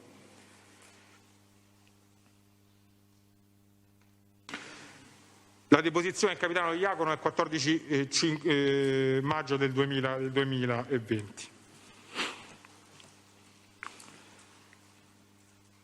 Sul subentro di Giuseppe Casamonica, come abbiamo detto, al Marilyn come socio occulto, non c'è, analizzando e raffrontando le dichiarazioni della Cerreoni e dell'Aurito, innanzitutto non c'è alcuna discrasia quanto al fatto genetico che determina questo interessamento e questo subentro, perché l'Aurito parla della necessità di coprire il debito col proprietario delle mura e che quindi Pina motu proprio aveva fatto questa richiesta di prestito. La Cerreoni ovviamente non conosce la vicenda a monte del debito e quindi nella sua prospettiva vede Pina Di Marzio che chiede i soldi a Giuseppe Casamonica e quella per lei è la volontà da parte di Pina Di Marzio di farlo entrare in società. Ma il fatto genetico, le due dichiarazioni convergono sul punto essenziale secondo il quale la richiesta dei soldi era stata fatta da Pina Di Marzio. Non c'è nessuna discrasia sulla somma richiesta, non so se vi diranno anche questo. L'Aurito parla di 50.000 euro, Deborah Cerreoni parla di 100.000 euro, ma di una somma che poi era stata erogata inferiore e della quale lei non conosce l'importo. E le conferme, ve lo ha già detto il collega, le ricavate dagli accertamenti bancari che sono stati acquisiti al processo e che vi sono stati illustrati dal capitano Lo Diacono sempre all'udienza del 14 maggio del 2020 alle pagine 46 e 48 del verbale di udienza, da cui si ricava che in un periodo dal 3/11 al 13/12 del 2011 sul conto corrente della Tris erano stati accreditati poco più di 50.000 euro in contanti e nello stesso tacco di tempo erano uscite somme per 50.489 rotti, cioè dimostrato che quelle somme sono state immediatamente impiegate per coprire le spese della società Tris, esattamente come aveva detto l'Aurito Daniele. Vi è piena convergenza tra le dichiarazioni dell'Aurito e le dichiarazioni della Cerreoni sulle estraneità dell'Aurito all'accordo tra Pina Di Marzio e Giuseppe Casamonica. Vi è piena convergenza sul fatto che da quel momento in poi Guerrino, Chicco, Casamonica viene messo all'interno del locale a tutelare gli interessi economici del padre e quindi a garantire che gli incassi vengano divisi in maniera tale e in maniera confacente rispetto alle quote di fatto della società. Sorvolo sul fatto che sul lavoro fatto ve l'ha detto bene l'Aurito, dice sì che faceva il cameriere, sì no, veramente prendeva le bottiglie e le portava al tavolo quando stava con gli amici suoi. Questo è il lavoro fatto da Chicco che faceva la sicurezza non essendo tale. Ma sul fatto che Guerrino Casamonica fosse all'interno del locale a tutelare gli interessi economici del padre e quindi il riscontro al fatto che Giuseppe Casamonica fosse socio occulto di questa società, avete non solo le dichiarazioni dell'Aurito, non solo le dichiarazioni della Cerreoni, ma tutta una serie di conversazioni.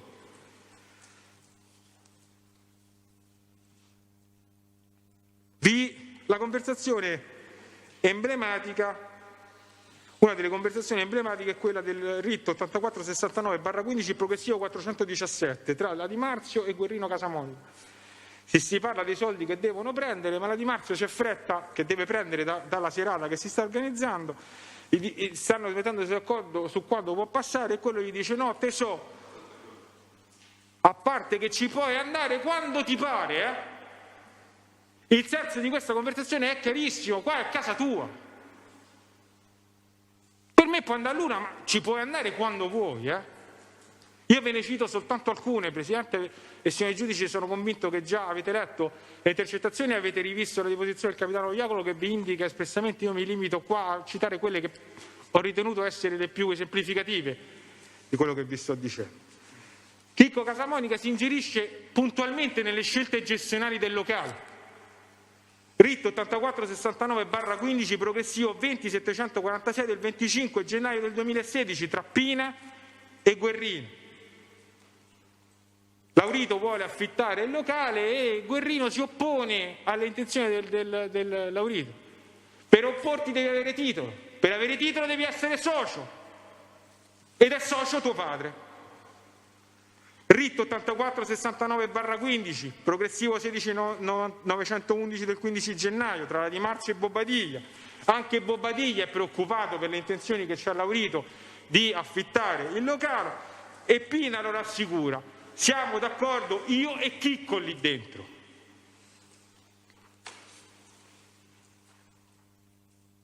E che queste somme siano della famiglia perché Giuseppe Casamonica aveva investito in questo locale, lo capite anche da che destinazione devono avere queste somme, da che destinazione finale. Perché i soldi che Chicco Casamonica deve prendere da questo locale devono essere impiegate non per andare a comprarsi le sigarette, devono essere impiegate per esigenze familiari. Ritto 8469/15 progressivo 402 del 4/12/2015, è sempre Pina Di Marzio e Guerrino Casamonica. Guerrino pressa la Di Marzio perché gli servono i soldi per andare a colloquio col padre.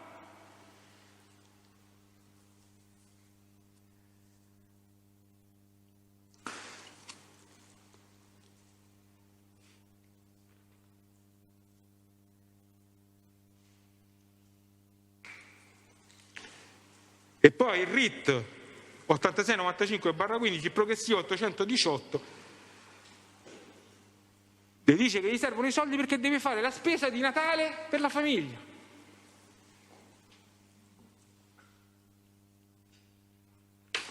E il fatto che questo signore puntualmente prelevasse gli incassi, a parte tutto quello che vedremo per quel che riguarda poi Massimiliano Casamonica, lo capite emblematicamente, sono tutte le conversazioni, si capisce che tutte queste conversazioni riguardano i soldi che deve prendere da questo locale, ma di una vicenda che si sviluppa tra il 7 e il 20 dicembre del 2015. Ci sono tutta una serie di intercettazioni, il RIT è sempre lo stesso, anzi no, 8469/15, progressivo 1624, che un discorso che viene fatto e che poi viene ripreso nel successivo progressivo 2874, in cui sostanzialmente Guerrino in queste conversazioni si lamenta perché Laurito non gli ha dato i soldi. Questo nella prima conversazione. Il discorso viene ripreso nella seconda che vi ho menzionato e che viene però tra Pina e Laurito. Che cosa gli dice Pina Di Marzio a Laurito? Lo rimprovera. Dice: guarda che non devi litigare con Chicco perché questo ha chiesto i soldi suoi.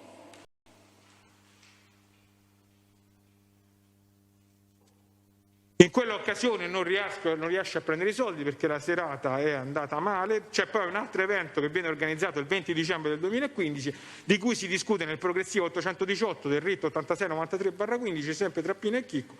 E in questa occasione Guerrino sollecita più volte Pina Di Marzio a dividere per 3 l'incasso di quella sera perché deve fare la spesa di Natale, cioè quella che vi ho menzionato per prima. Ripeto, è solo indicativa perché sono tutte così queste conversazioni.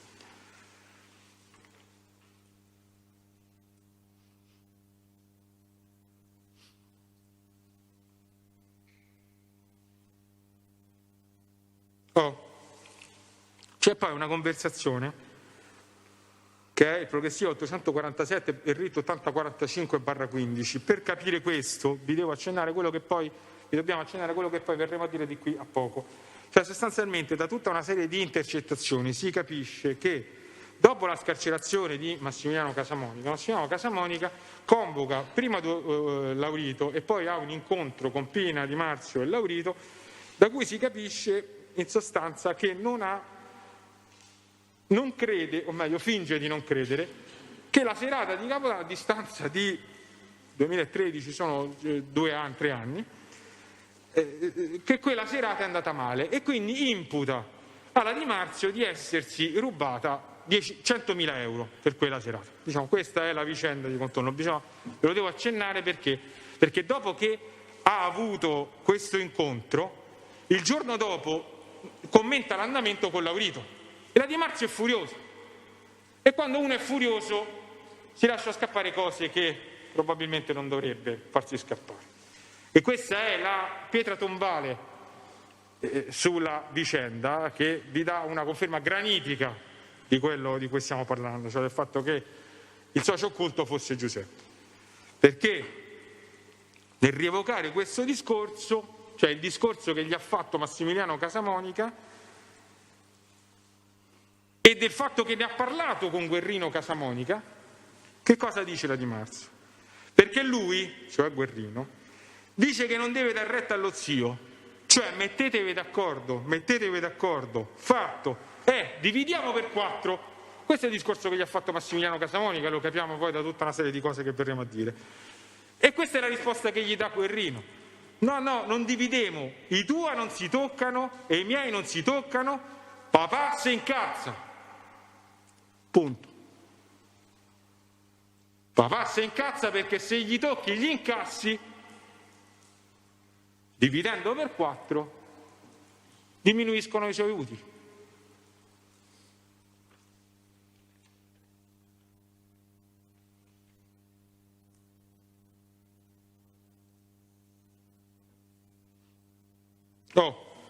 Le dichiarazioni della Cerreto e di Laurito convergono poi anche sul ruolo che hanno avuto Tollicatia e Liliana Stefani.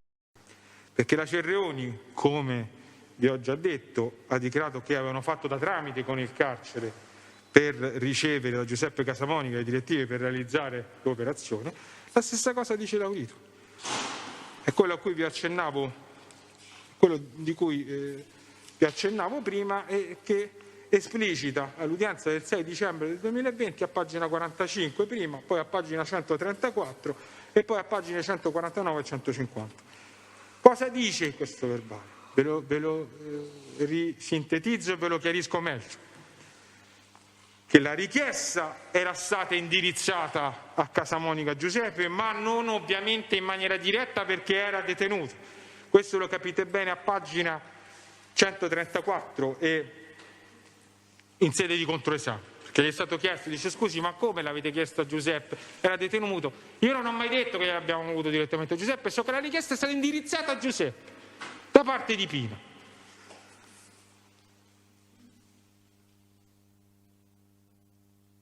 E poi a pagina 150 chiarisce il ruolo, cioè che i soldi erano stati dati da quella famiglia, quindi da Tollicatia e da Liliana Stefania, come dice la Cerreoni. So però che ovviamente sono usciti da quella casa, ovviamente sono stati concessi a Giuseppino e prima aveva fatto riferimento, so che attraverso o la moglie o la sorella.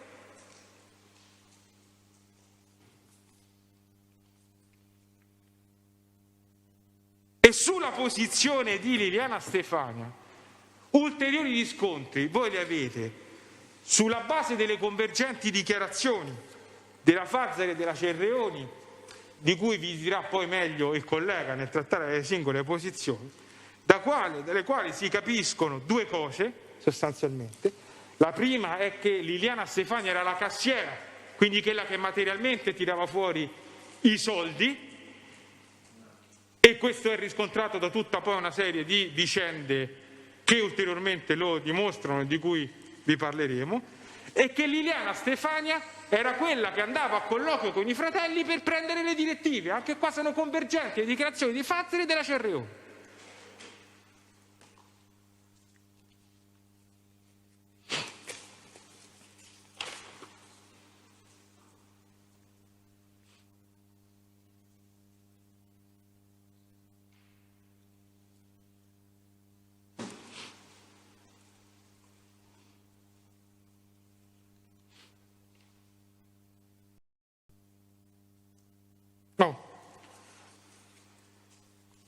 Chiarite la convergenza sui singoli aspetti, gli elementi di riscontro sui singoli aspetti. Mi rimane da chiedere un'unica cosa, in ossequio a quello che vi avevo detto all'inizio, anzi no, diciamo qui proprio per quello che riguarda l'elemento specifico del reato, il dolo specifico, cioè la consapevolezza del fine di eludere. E me la potrei cavare dicendo il rapporto che legava la Di Marzio a Giuseppe Casamonica, ed è mi è già sufficiente, che vi emerge in maniera convergente da Laurito e dalla Cerreoni, e posso aver finito. Ma su questo, a chiudere il cerchio, c'è un'altra conversazione, che è il progressivo 825 e il ritto 8045/15. Il discorso è sempre lo stesso, la premessa per comprendere questa conversazione è sempre quella che vi ho fatto prima, cioè che la Di Marzio è furiosa per quello che è successo nell'incontro con Messiano Casamonica, che l'ha accusata di prendere questi soldi, di essersi intascata questi soldi. È furiosa anche un po' con Laurito, perché gli fa capire a Laurito come se avesse tenuto bordone a Massimiliano Casamonica nel corso del primo incontro. La cosa non gli va giù e in un impeto di rabbia medita di cedere le quote del medici. Gli do le quote, basta, mi sono stancata, se la vedono loro poi voglio vedere dove vanno a finire. Questo è. E cosa dice? E cosa medita di dire? No, mo gli ho detto, guarda, io mi faccio Capodanno, anzi mo, le cose, le spese, tutto quanto di questa, tanto Capodanno sto che manco me lo vado a fare, mi faccio Capodanno e io esco dalla società. Adesso gli ho detto, trova una persona, te regalo la famiglia, le cose mie, io esco a gennaio dopo Capodanno. Ho parlato pure con mio fratello è il carabiniere per caso sempre, ha detto sì, lasciali così, faglieli magnà. Vi ricordate, questo è venuto, non sapeva niente, mia sorella, sì, ma io ci andavo, però passavo là le serate. Ho parlato pure con mio fratello, ha detto sì, lasciali così, faglieli magnà, tanto dove arrivano tutti quanti, tanto la forza l'hai dimostrato, quindi qual è il problema? Attenzione, gli ho detto, trova un cristiano normale, gli ho detto io, dopo Capodanno, se sedevo, Pina vi regala queste cose qui, così magnate tutti quanti, state tranquilli, trova un cristiano normale. La Di Marzio è perfettamente consapevole che questi signori non si possono intestare le cose e che devono trovare cristiani normali a cui intestarle.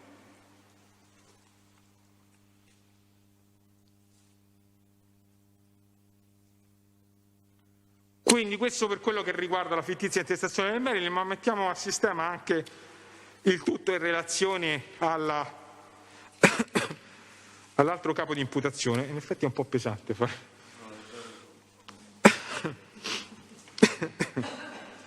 Presidente, diamo atto che dopo un'ora... Abbassi un po' la mascherina un attimo, riprenda fiato il pubblico ministero. Goccino d'acqua forse...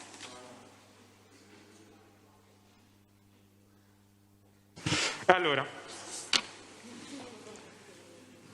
perché è più british di me, quindi diciamo... Sì, lui è.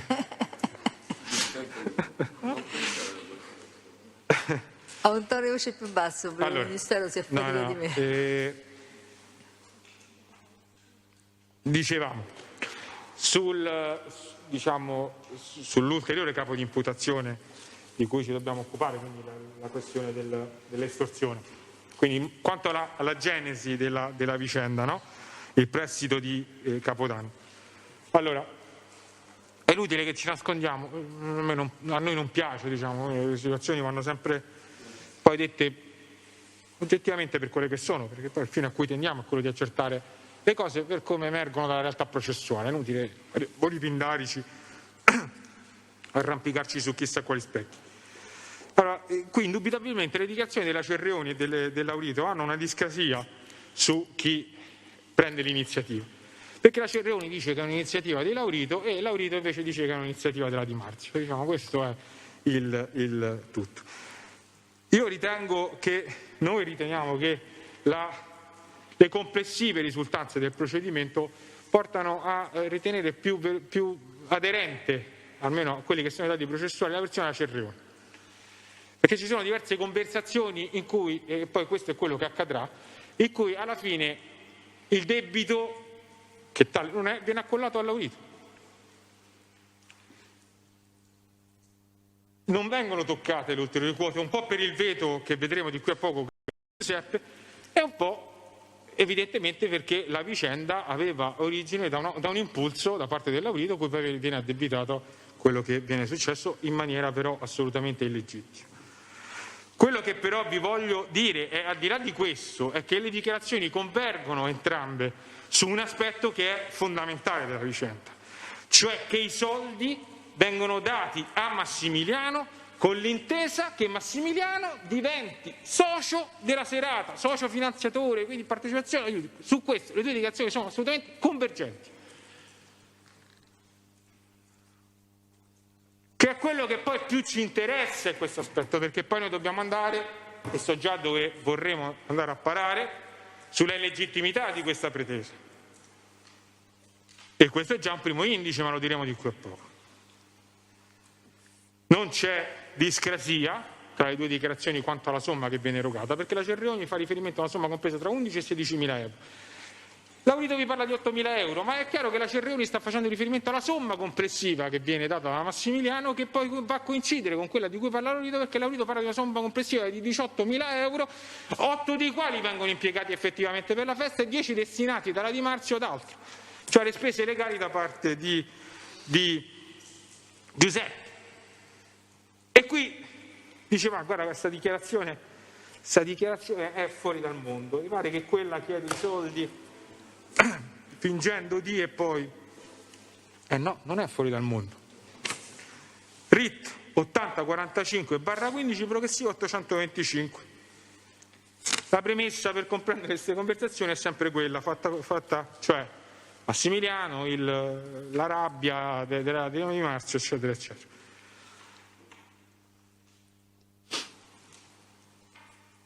No. Sì, la Di Marzio. No, me ne vado. Stiamo parlando sempre di Casamonica, quindi lo stralcio è questo, ma insomma voi l'avete già letto le dichiarazioni, l'argomento è sempre quello. Me ne vado perché a me mi sono rotto il cazzo di sentire cose vostre, perché tanto altri 2 anni quello là ci rimaniamo dentro, quindi se pigliano i soldi dei 2 anni, quello che non mi prendo io, cioè, perché io, cioè, una lira a loro, ma per carità, ma io mi sono tolta il piatto davanti alla bocca mia, ho finito i mia per quello, e i mia tutti li ho finito, perché non c'ho il coso. A parte i 10 di quello là, che non è che ci sono andato in vacanza, ok? Ma bensì gli servivano sempre per quella cosa là, per la Cassazione, ok? Di che cosa stiamo parlando? Dei 10.000 euro che sono stati chiesti, di quello là, che non è che ci sono andato in vacanza ma ci ho pagato la Cassazione. In un contesto in cui recrimina del fatto che lei si è tolta i soldi suoi dalla bocca, e anche quelli che ha preso di quello là, non è che l'ha destinati a sé, ma l'ha destinati ai 10 alla Cassazione di quello.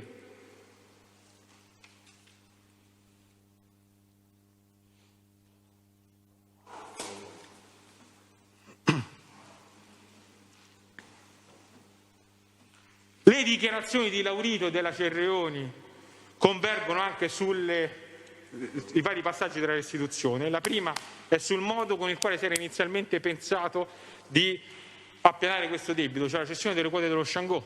Ve lo riferisce tanto la Cerreoni e ve lo riferisce tanto il Laurito.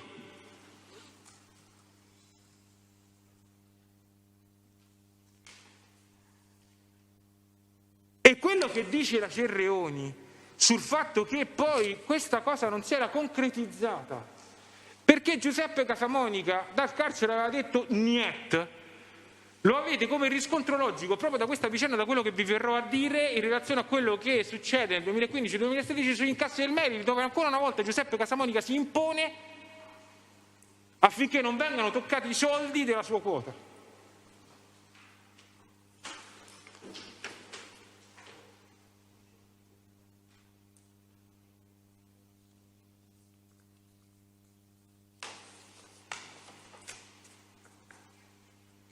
Quali sono queste conversazioni che vi dimostrano, così ce lo togliamo subito il pensiero?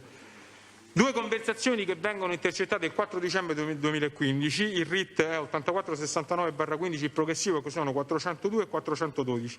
Nella prima Guerrino chiede ripetutamente alla Di Marzio di riscuotere gli incassi perché deve andare, come vi ho detto, a colloquio col padre a Frosinone. Nel successivo RIT Guerrino Casamonica fa intendere, è chiarissimo dalla conversazione, alla Di Marzio che deve andare a parlare col padre proprio della situazione che si era verificata in relazione al Marilyn, che si stava verificando in relazione al Marilyn delle pretese che cominciava a campare Massimiliano Casamonica, e che quello sia l'oggetto della vicenda lo ricavate da una successiva conversazione del 7 dicembre del 2015, il progressivo è 1624, sempre tra Pina e Guerrino, in cui Guerrino si lamenta del fatto che Laurito non gli ha dato i soldi della serata, e la Di Marzio che cosa gli dice testualmente? Perché poi lì c'è un sottile gioco tra i due, cioè la Di Marzio, lo avrete visto in intercettazione, da un lato fa l'amica di Laurito, dall'altra parte fa l'amica di Guerrino. Il locale d'affitto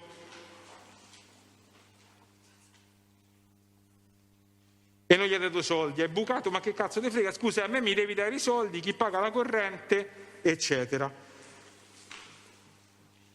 Ma quello, la Di Marzio, se sta a sentire callo, quello è Laurito, da quando ci sta tuo zio, perché prima non era così, ricordatelo bene, lo so, te so, ma infatti mo, io e te facevamo gruppo, ricordati, e lui stava all'angoletto, da quando ci sta tuo zio è cambiata la cosa, è questo, e Guerrino, no, lo so, ma mio zio non ci sta, te so, cioè gliel'ho detto adesso a mio zio, te so, cioè gli ho detto guarda così, poi un'altra cosa, te so, poi ti dice a voce e poi parliamo un attimo, te so, ci vediamo e parliamo un attimo, te so, sì, e io di quello ti volevo parlare, te so, e appunto dopo parliamo un attimo, hai capito, io di quello ti volevo parlare, infatti, mettendo cronologicamente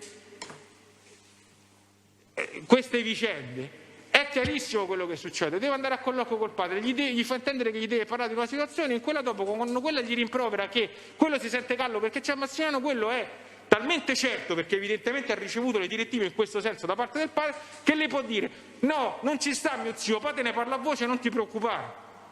E così è, così sarà, perché quello che avviene dopo dimostra che la direttiva è arrivata e che è stata eseguita e che quei soldi di Pina e di Chicco, quindi di Giuseppe, non si toccano, ma vengono toccati i soldi di Laurito.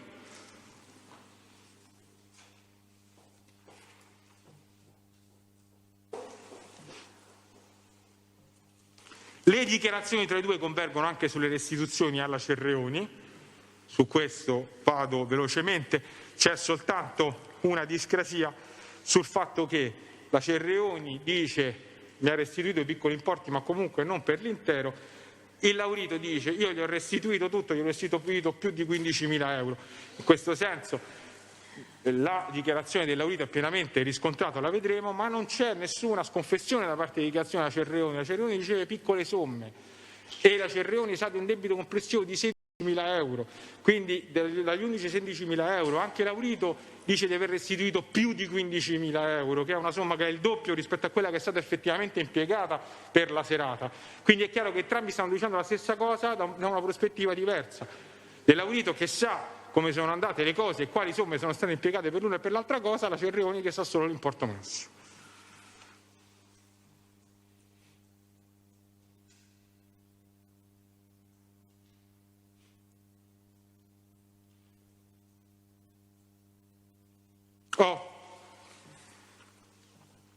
Secondo elemento che serve, avevamo detto qual era la condizione che partecipassi alla festa, utili e perdite divise in due.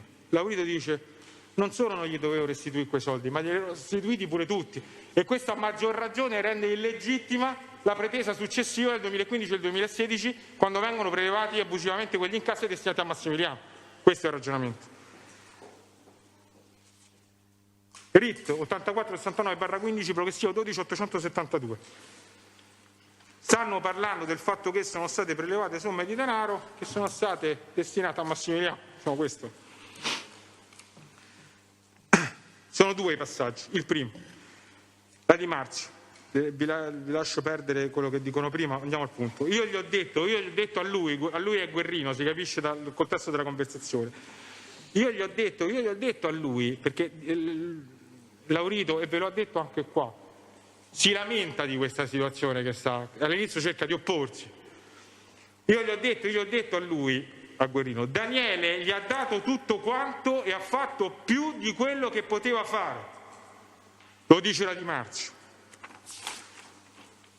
E poi questi qua, cioè o siamo su una linea che non gli diamo a nessuno, cioè non è che possiamo, cioè almeno che stanno parlando di soldi dati a Massimo, lo capite benissimo anche da questo passaggio, cioè io non glieli voglio dare a Massimo, tesoro, cioè sicuramente non glieli do proprio perché io non c'ho manco da mangiare un altro po', cioè mi stai a mettere, e Laurito, perché io, anche se non era giusto perché le somme erano state per finanziare la festa a cui dovevano partecipare tutti, utili e perdite, anche se non era giusto, però ovviamente per non avere problemi gli ho ridato tutto quello che gli dovevo ridare, anche se lo sai che non era giusto, no, a posto.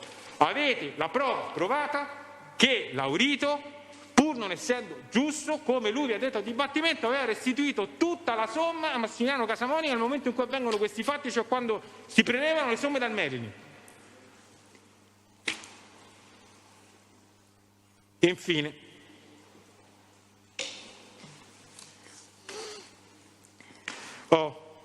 poi c'è un diluvio di conversazioni. Io su questo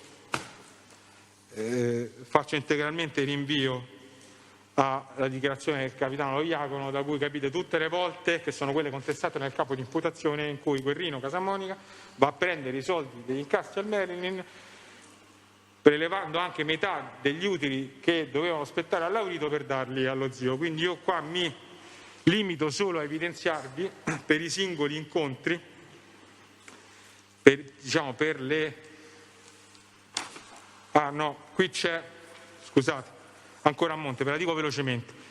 Allora, dalle intercettazioni si capisce che subito dopo la scarcerazione di Massimiliano, cioè il 25 settembre del 2015, avvengono due incontri, il primo tra Laurito e Massimiliano, il secondo tra Laurito, Massimiliano e Pina Di Marzio. Il primo incontro lo ricavate da intercettazione RIT 7150/15 progressivo 903 del 22 ottobre 2015. Il secondo incontro dalle conversazioni RIT sempre 7150/15, progressivi sono 2745, 2754, 3782 e 3897, più le intercettazioni del 18 novembre del 2015, il RIT 7150/2015, progressivo 495 e il RIT 85/15 progressivo 16. Da queste conversazioni capite quello che vi sto dicendo, cioè primo incontro, secondo incontro da Meo Pinelli, Massimiliano Pina e Di Marzio.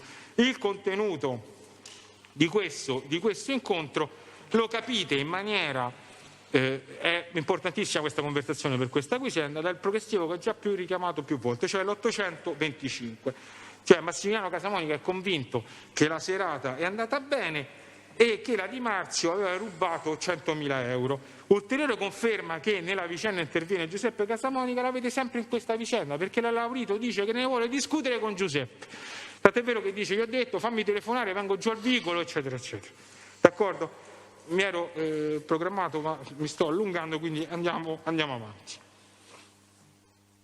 E qua c'è la conversazione, mi ero programmato, i tuoi non si toccano, i miei si toccano, eccetera, eccetera. Quindi si capisce che Massimiliano Casamonica aveva preteso che le somme dovessero divise per 4 e poi invece si raggiunge l'accordo che è quello che viene confermato da tutte le intercettazioni, per cui si divide per 3, ma metà delle quote di Laurito vengono destinate a Massimiliano Casamonica.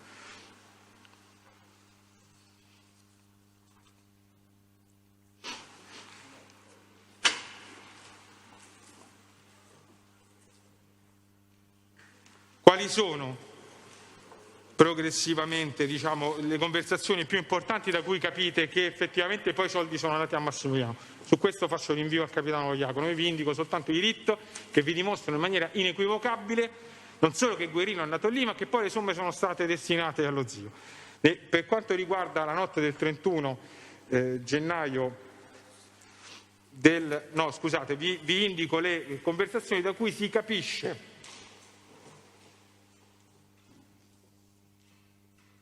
Ok, sì, quelle di Massimiliano. La notte di Capodanno il RIT è l'81 49 69 84 69/15, il progressivo 15 125 del 10 gennaio 2016 tra Di Marzio e Laurito.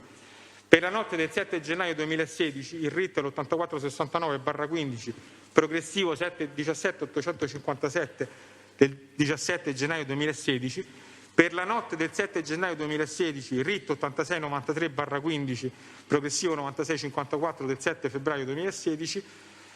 Per la notte del 21 febbraio 2016 il RIT 8693/15, progressivo 12414 del 2000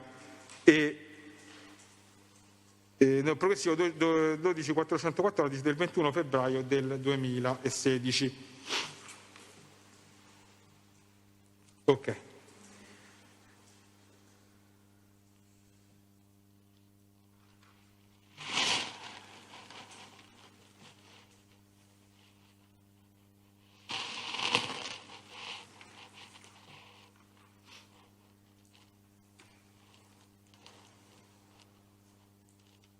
Quindi, tirando le fila del discorso, per quello che riguarda il capo S, avete certamente la prova della sussistenza del reato che derivano da tutti gli elementi che vi ho cercato che abbiamo cercato di spiegare, anche in relazione a Tollicati, a Liliana, a Stefania, sempre sulla base di quello che vi abbiamo cercato di dire.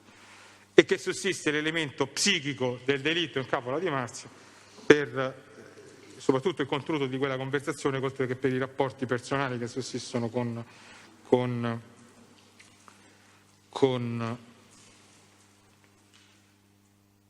Giuseppe. Sulla sussistenza dell'aggravante subagevolazione mafiosa, su Giuseppe richiamo le argomentazioni che vi ho già detto in premessa. Sia detto per inciso, questa vicenda dimostra ancora di più che questa fittizia intestazione, ma più in generale che il meccanismo delle fittizie intestazioni è un qualcosa che coinvolge l'intero clan, non il singolo che beneficia, come dice la Corte d'Appello, della fittizia intestazione. Perché voi avete una vicenda che ha la deliberazione di un soggetto, Giuseppe, l'intervento di altri soggetti, Stefania, in termini di finanziamento, l'intervento di Massimiliano Casamonica in funzione di protezione degli interessi economici, perché vi dicono la Cerreoni e vi conferma anche il Laurito che Massimiliano Casamonica veniva chiamato dalla Di Marzio al locale ogni qualvolta c'erano problemi, e con altri Casamonica, e anche c'è tutta la questione di Mazinga, ve la ricorderete, c'è il napoletano che va lì e che pretende i soldi e per i quali viene chiamato Massimiliano e poi la questione si risolve. Avete la prova che Guerrino Casamonica interviene ed è dentro il locale per tutelare gli interessi economici del clan. Quindi avete una serie di elementi che vi confermano da un punto di vista della singola vicenda e da un punto di vista generale come la fittizia intestazione è un meccanismo per agevolare le finalità del clan.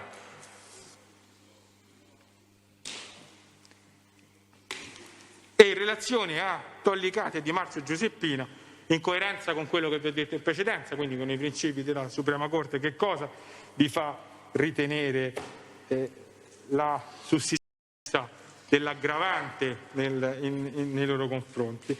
I rapporti che legano entrambi a Giuseppe Casamonica, quindi al capo del clan. Parliamo della moglie e parliamo dell'amante. A ciò aggiungiamo dal fatto che Tollicatia è, come vedremo, non estranea all'attività del clan, perché è partecipe del delitto di quell'articolo 74 del DPR 309 del 90, di cui parleremo successivamente. Per quanto riguarda il capo T, sugli elementi che dimostrano il coinvolgimento dei due imputati nella fattispecie estorsiva contestata, non mi soffermo oltre. Sul fatto che la pretesa sia ingiusta, posso qui richiamare quello che ho detto. È ingiusta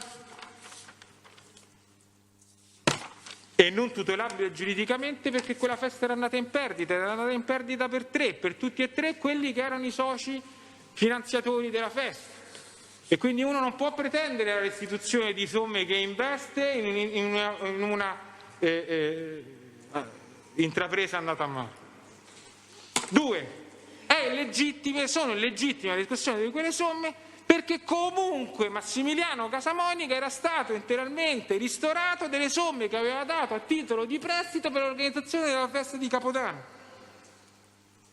ben prima che inizino i prelevi degli incassi dal Maryland da parte di Guerrino per destinarli a Massimiliano. Per la minaccia vi facciamo riferimento, questo è il motivo per cui ci siamo dilungati all'inizio, al concetto di estorsione ambientale, in questo caso dimostrato ampiamente dalla pretestuosità della richiesta. Ricordate, avevo citato le varie Cassazioni, qui è la pretestuosità della richiesta che vi dimostra sussistenza della minaccia implicita. Questo si sveglia, esce dal carcere e dice: sai che c'è? Secondo me la festa è andata bene, ti sei preso 100.000 euro, adesso mi devi dare altri soldi. Oltre ovviamente alla condizione dell'appartenenza al clan. Per l'aggravante dell'agevolazione mafiosa, parliamo di partecipe sodalizio, quindi vale quanto detto in precedenza. Sul metodo mafioso non solo vi richiamo le argomentazioni sul metodo mafioso a minaccia silente, ma riallacciandomi a quello che vi ha in maniera più che esaustiva detto il collega sulle varie elementi da cui desumere lo stato di assoggettamento ed omertà che deriva dal potere di intimidazione del clan e quindi dall'agire con metodo mafioso. Io mi permetto di dire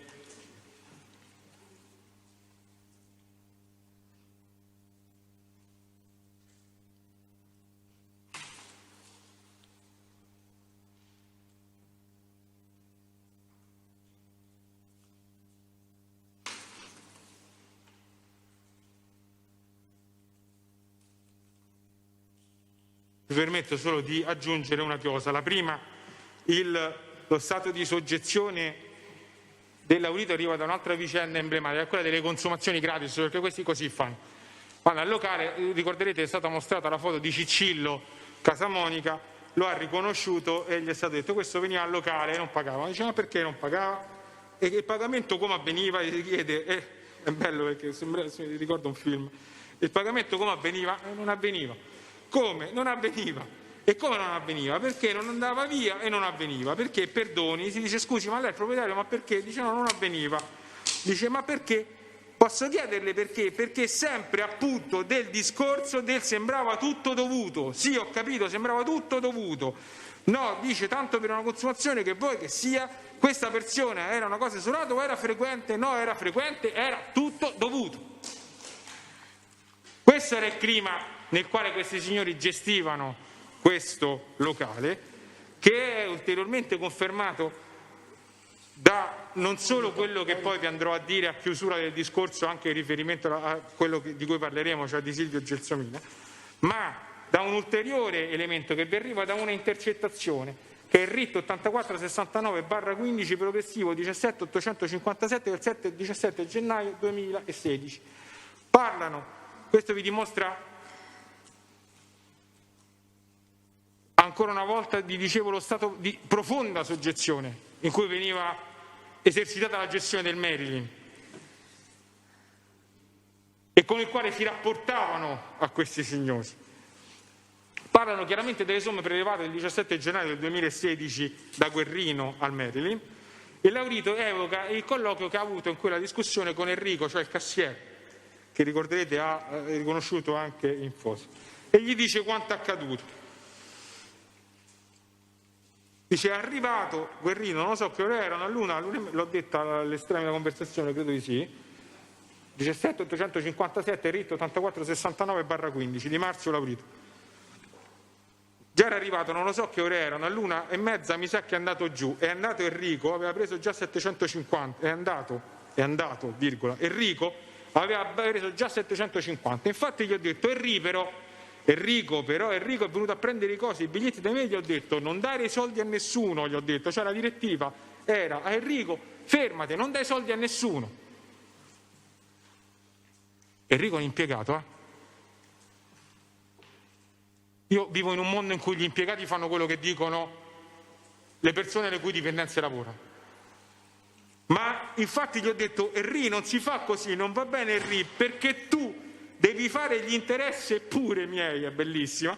Gli ho detto, e mi devi telefonare, visto che comunque sia, te l'avevo detto pure l'altra settimana, che ci stavano un po' di cose che devono essere sistemate con calma, mi doveva fare un colpo di telefono.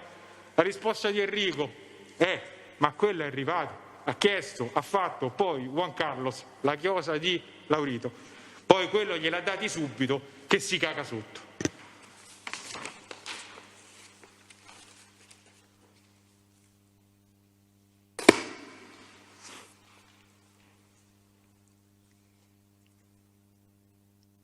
Okay. Per quanto riguarda poi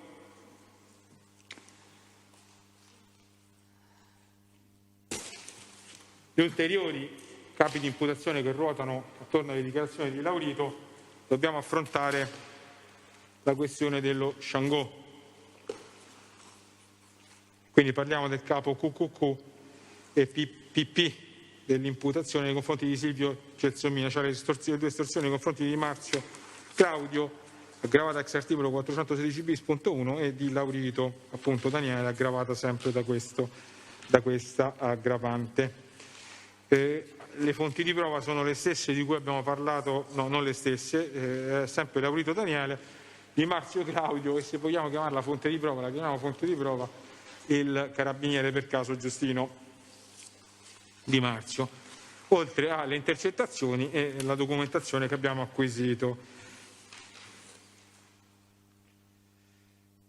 Allora, qual è il presupposto da cui partire? Il presupposto da cui partire è il prestito che Di Marzio Giuseppina chiede a Casamonica Christian, e soccorrono le dichiarazioni di Laurito, cioè c'era il debito dello Sciangò e quindi di 40.000 euro, e quindi la Di Marzio a fine estate del 2012 prende un prestito di quella somma che viene impiegata, e qui c'è tutta la vicenda che riguarda la restituzione di questo prestito, cioè che le condizioni erano per una restituzione di 6.500-7.000 euro in 7-8 mesi, l'accordo viene rispettato, e nel corso di dei pagamenti Laurito, che all'inizio non sa da chi la Di Marzio ha preso queste somme, gli dice guarda che è Casamonica Christian, e il prestito appunto a pagamento dell'ultima rata, quindi verso aprile del 2013, lo conferma su lettura del verbale Laurito, la Di Marzio gli dice sai che c'è, abbiamo restituito un bel niente, perché bisogna continuare a pagare fin quando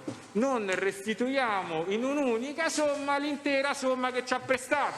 Stiamo cioè parlando di un soggetto che opera alla Romanina e che fa che fa parte dei Casamoni della Romanina e che fa prestiti di usura cosiddetto a capitale fermo, di cui vi hanno parlato i collaboratori.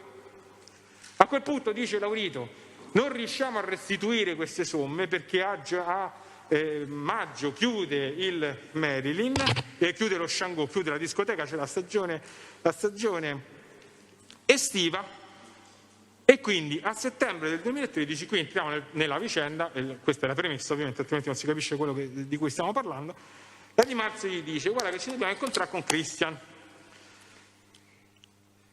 Perché? Perché dobbiamo trovare un accordo sui 30-40 mila euro che si erano accumulate per le rate non pagate.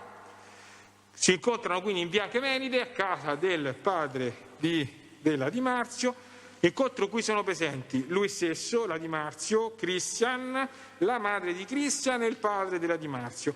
Dice Laurito, e qui faccio riferimento a togliere le case o non togliere le case, la presenza della Di Marzio è giustificata per il fatto che si era ipotizzato di restituire questo debito con la casa di Marzio. Di Marzio in quell'occasione, del papà di Claudio Di Marzio, Di Marzio però si voleva opporre perché non era d'accordo. Vi racconta il Laurito lo svolgimento di questo incontro, un incontro anche abbastanza animato, il papà che è una persona anziana, l'avete visto anche qua del resto, insomma, quindi la dichiarazione è assolutamente credibile dal punto di vista visivo, che ha anche problemi cardiaci, si sente male e comunque a quel punto Di Marzio dice,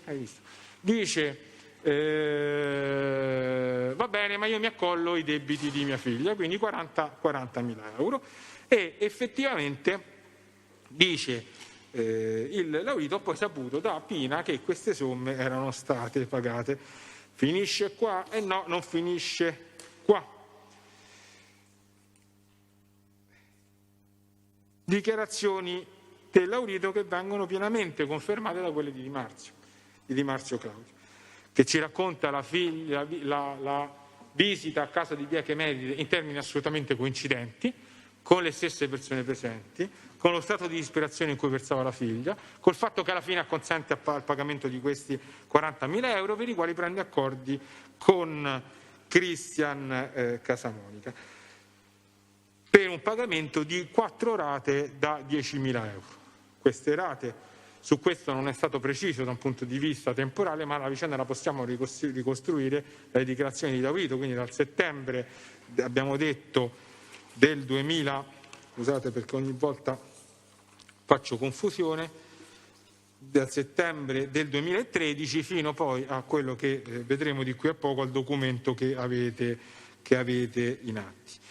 Effettivamente ha consegnato queste somme nelle mani di Cristian Casamonica, che in ogni occasione, attenzione a questa circostanza, veniva accompagnato da persone sempre diverse. In una di queste occasioni succede quello che, nella seconda, ci dice Di Marzio, succede quello che andremo a dire di qui a poco. Se arrestano uno, ne restano 100. Questo è quello che gli dice Cristian. Attenzione, lo diciamo subito, attenzione. Se fai la denuncia, tanto arrestano me, ma ne rimangono 100.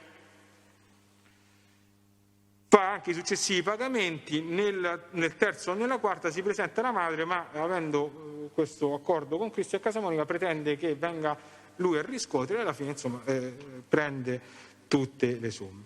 Non ricorda, come abbiamo detto, l'arco temporale che intercorre tra la prima e la quarta rata, ma voi lo potete tranquillamente ricavare in atti perché avete il manoscritto che è stato riconosciuto dal Di Marzio e che è stato prodotto all'udienza del 30 giugno del 2020, che è la stessa, mi sono scordato di dire, in cui viene audito il Di Marzio, in cui riconosce sia la sua scrittura che la firma apposta in calce e la firma che appose in calce in quel momento Cristian Casamonica nel prendere, che è il momento finale, diciamo, di estinzione del debito, della restituzione di questo debito da parte del Di Marzio. Le consegne sono sempre avvenute nella casa di Via Chemeride e alle stesse aveva fatto fronte attraverso i suoi risparmi personali, prelevando alla posta piccole somme sino a raggiungere un importo pattuito di 10.000 euro. Di Marzio Giustino io ve lo evito, è l'udienza del 21 dicembre del 2020, vi dice solo cose riferite del relato, dice lui del relato dal padre. Vabbè, insomma, comunque anche qua dice di aver saputo di questa restituzione del prestito da parte di Casamonica, da parte del padre a dei Casamonica di Grottaferrata. Ora, su questa prima parte dello svolgimento della vicenda, perché poi vedremo alla seconda sostanzialmente, e anche qua noi ci potremmo fermare perché abbiamo dichiarazioni di due testimoni assolutamente attendibili, concordanti tra loro, anche Laurito è testimone diretto della vicenda perché è presente all'incontro, quindi non parliamo di dichiarazioni del relato, ma quando anche fosse, insomma abbiamo una convergenza di dichiarazioni testimoniali addirittura. Ma voi, perché questa è la costante di questo processo, voi avete le dichiarazioni dei collaboratori di giustizia e le dichiarazioni delle persone offese che sono sempre, per ogni vicenda, costantemente riscontrate dalle intercettazioni, perché se non vi dovessero bastare le dichiarazioni e vi venisse il dubbio che quella dichiarazione può essere poco credibile per un qualsiasi motivo, voi verrete tranquillizzati sempre dall'intercettazione che accanto a quella dichiarazione ne conferma l'oggettività, il reale andamento dei fatti e vi tranquillizza sulla bontà di quella versione. Allora, l'intercettazione è quella tra il carabiniere per caso e il papà, che è proprio il giorno di Marzio Claudio, quindi di Marzio Giustino, che è proprio il giorno dell'esecuzione dell'ordinanza di Gramigna. Va?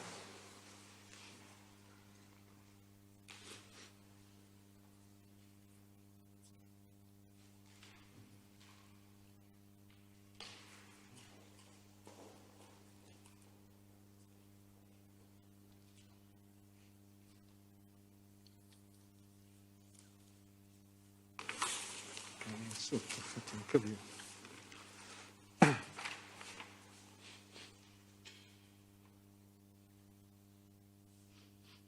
Il progressivo è 80, 4163 e RIT 4163/18.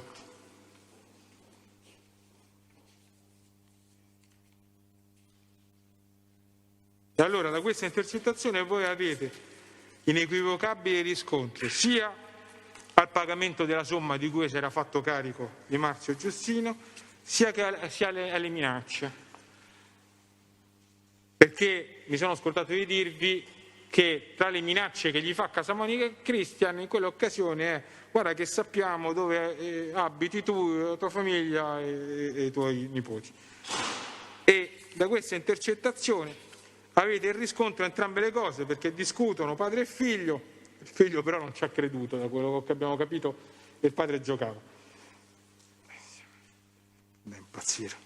Non devo dire niente, no? Poi devo pure parlare di questa cosa, dice Giustino Di Marzio. Dico, gli hai dato 50.000 euro, gli hai dato.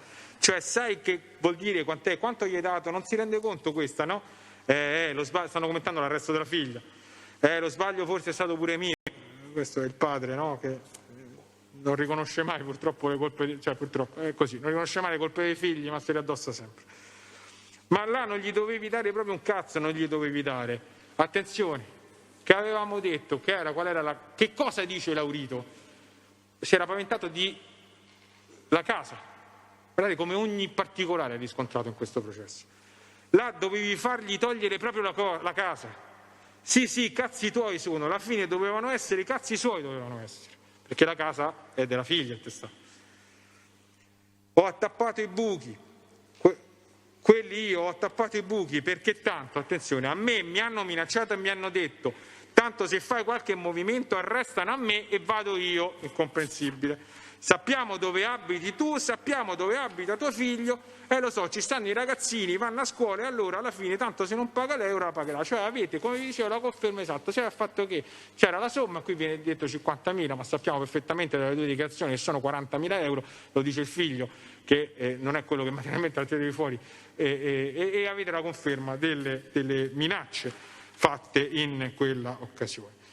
E ulteriore conversazione ulteriore conferma la avete dal RIT 4365/18, la conversazione del 2/8 del 2018 tra padre e figlia in carcere. Queste, io immagino il povero di Marzio, Claudio Di Marzio, una vita passata nella polizia penitenziaria, ad andare in carcere a trovare la figlia.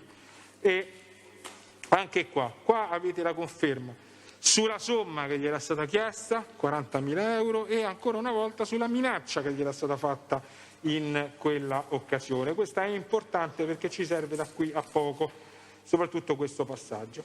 Claudio Di Marzio, se sapevano se tu stavi con quello, non stavi con quello, no, quelli non c'entrano niente con noi. Allora, se tu stavi con quello, se non stavi con quello, poi come hanno fatto a sapere i 40.000 euro? Sto facendo riferimento alle discussioni dei carabinieri che parlavano di 40.000 euro. E la conferma che si tratti di Cristian Casamonica, la trovate da qui, ma c'è anche un altro passaggio. No, quelli non c'entrano niente con noi, papà.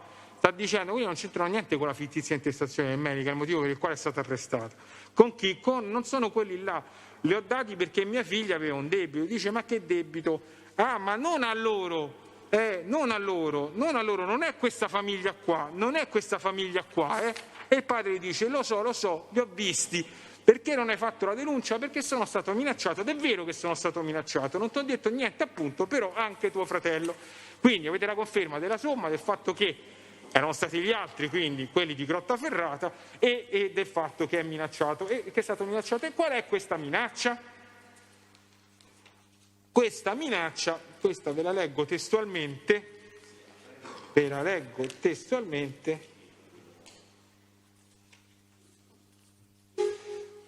dove siamo?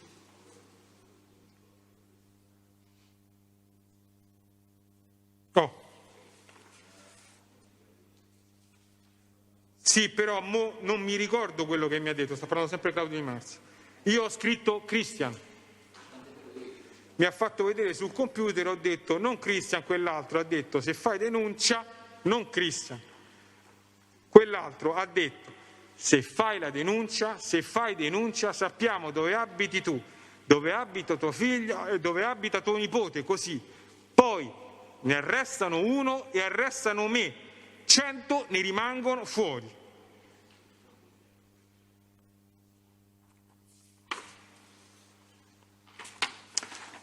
Qua apro un inciso, così mi evito di dirvelo dopo.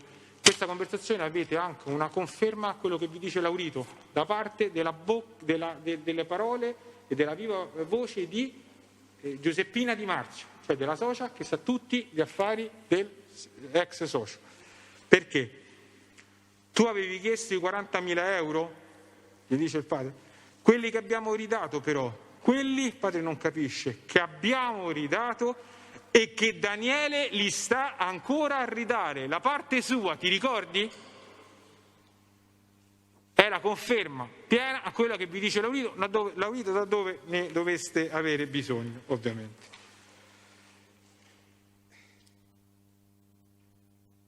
Infine,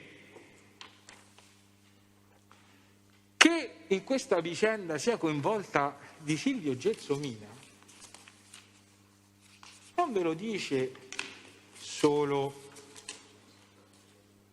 Di Marzio e Laurito, ve lo dice anche Di Marzio e Giuseppina. Devo dire, questa mi è venuta all'occhio quasi per caso, lo confesso, leggendo queste conversazioni.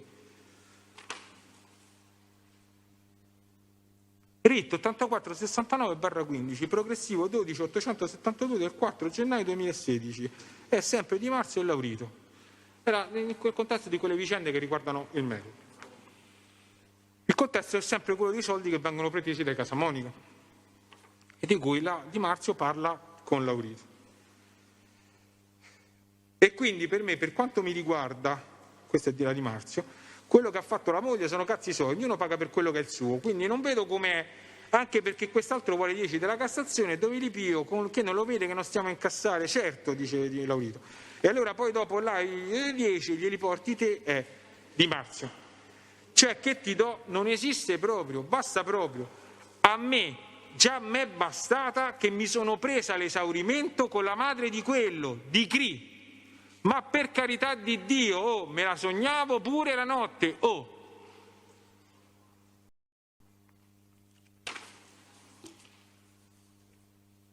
Infine, sul successivo sviluppo della vicenda rilevano, e quindi sul capo QQQ, le dichiarazioni di Laurito e le intercettazioni. Perché Laurito dice appunto che dopo qualche mese rispetto a quell'incontro di Via Chemenide, risolto di là, vanno di qua.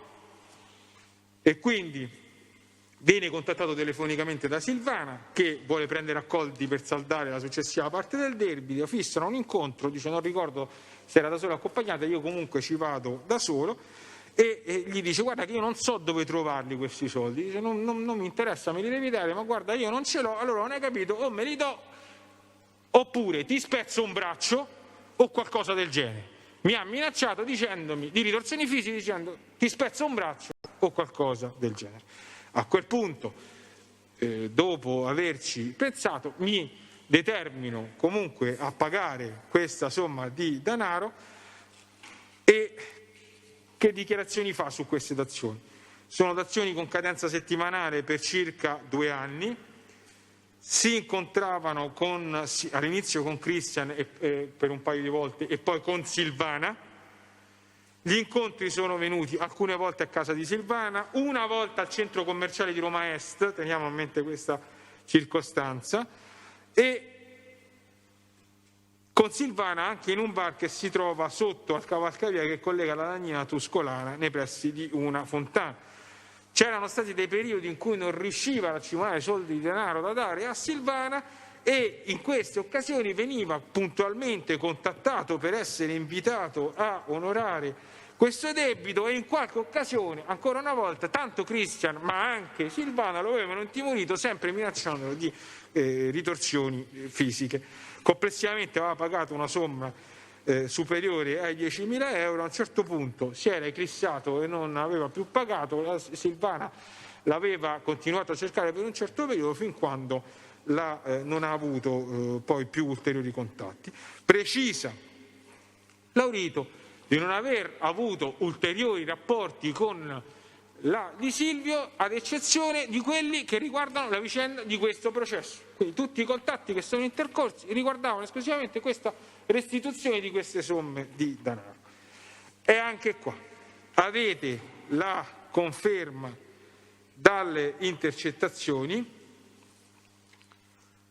quella che vi ho letto, ma poi anche le ulteriori che abbiamo acquisito al processo. I dettagli vi sono stati dati e non dal colonnello Flocker e quindi non entro nel merito. Quello che vi voglio dire è che c'è queste intercettazioni sostanzialmente che vengono eseguite nella prima parte delle indagini sulle utenze che erano già in uso a Laurito, da cui risultavano questi contatti con una donna a nome Silvana, utenza intestata a Pace Daniele, cioè quel Pace Daniele di cui vi ha già parlato il collega in relazione a Roma, a Noi Proteggiamo Roma. E queste intercettazioni che cosa dimostrano? Beh, da un punto di vista generale, che è la conferma piena dell'esistenza del rapporto debitorio indicato da Laurito. Vi dico in particolare la conversazione RIT 8045/15 23183 del 14/12 del 2015, è quella un po' più significativa, diciamo, sono tutte, si capiscono tutte che c'è un rapporto debitorio. Questa è la più significativa perché in quella occasione sostanzialmente il Laurito si lascia andare a esplicita il fatto che deve incassare un assegno e quella la riprende subito. Gli dice al telefono queste cose, quello cerca di riaversi, gli dice no ma poi se no come te la pago come me la paghi la serata, come ci mettiamo d'accordo sulla serata. È stata letta a Laurito nel corso dell'esame, dice no, stavamo parlando del debito, è chiaro che là mi rendo conto che ho parlato troppo e ho tentato di mascherare l'oggetto della conversazione. E allo stesso rapporto si riferiscono allo stesso RIT i progressivi 9718, 10254 e 12025. Ma le conferme le avete non solo da un punto di vista generale, diciamo, sull'esistenza di questo rapporto, ma anche sugli elementi di dettaglio che Laurito Daniele ha introdotto nel corso dell'esame dibattimentale. I luoghi delle dazioni, la casa di Silvana, RIT 8045/15 progressivo 12025, Laurito ha riscosso i soldi e li sta portando a casa di Silvana. L'incontro a Roma Est, di cui ha parlato. Avete 2 sms intercettati il 7 dicembre del 2015 scambiati con l'utenza 346 52 21 011 intestata ancora una volta a Pace Daniele in uso a CRI, che è nient'altri che Casamonica Christian, come vi ha illustrato il colonnello Flocker nel corso dell'esame dibattimentale, e quindi non va tolto.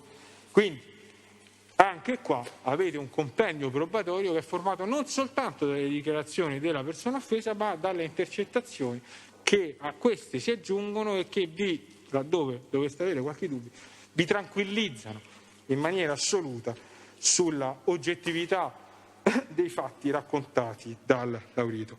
Beh, portando a conseguenze quello che stiamo dicendo e quindi sintetizzando questi fatti alla luce delle fattispecie che vengono contestate all'odierna imputata, che cosa abbiamo? Beh, la pretesa è legittima, non c'è nemmeno bisogno che stia qui a dirvi i motivi. Parliamo di una restituzione di una somma di 80.000 euro che derivava da un prestito usurario arbitrariamente ricalcolato con le modalità di cui abbiamo detto, quindi insomma siamo totalmente al di fuori da qualsiasi pretesa giuridicamente tutelabile. Le condotte minatorie, già al momento dell'incontro di via Achemenide per le dichiarazioni di Laurito possiamo capire che quell'incontro era già fortemente minaccioso per i toni e per le modalità di svolgimento, per le richieste aggressive che vengono fatte in quell'occasione nei confronti del Di Marzio e che non vengono che ci sono state riferite da Laurito e che dall'avviso del pubblico ministero non vengono smentite le dichiarazioni del Di Marzio, perché Di Marzio ha detto ma no, in realtà non ricordo vicende particolarmente minacciose in quell'occasione. Voi dovete tenere presente che Di Marzio, come si evince dalle intercettazioni, è stato minacciato in maniera molto più pesante, non solo con toni aggressivi, ma è stato minacciato di ritorsioni nei confronti dei figli, dei nipoti.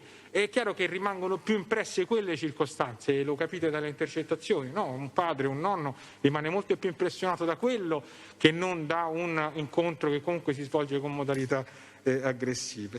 E il Di Marzio viene minacciato anche nel corso dello svolgimento del rapporto, già al pagamento della prima rata, con quelle minacce di cui abbiamo parlato finora.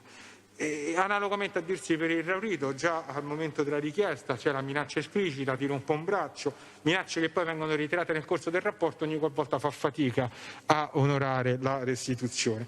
C'è l'aggravante delle più persone riunite, all'incontro di via Achemenide sono presenti la di Silvio e il figlio. E da ultimo c'è senz'altro l'aggravante del metodo mafioso. Il punto di partenza qual è, signor Presidente e signori giudici, per anche qua inquadrare la vicenda? È tutto quello che è stato introdotto nell'ambito di questo processo sul contesto complessivo nell'ambito del quale gravita la Di Silvio, che è la Romanina, e quindi Casamonica di Romanini, a partire quindi soprattutto dalle dichiarazioni che vi ha reso in questo processo Furuli Roberto. All'udienza del 20 ottobre del 2020, così come confermati nei vari aspetti dalle dichiarazioni del vicequestore Rogges all'udienza del 20 ottobre del 2020. E quindi parliamo delle dichiarazioni di Furuli sul terrore che aveva il Merolli in riferimento al debito che aveva nei confronti del Casamonica. Vi ha già detto il collega, non entro oltre, dichiarazioni queste confermate quanto al gravitare del Merolli e del Macciocchi nel mondo degli stupefacenti dalle dichiarazioni della dottoressa Rogges a quell'udienza che vi ho indicato, le pagine 46 e seguenti.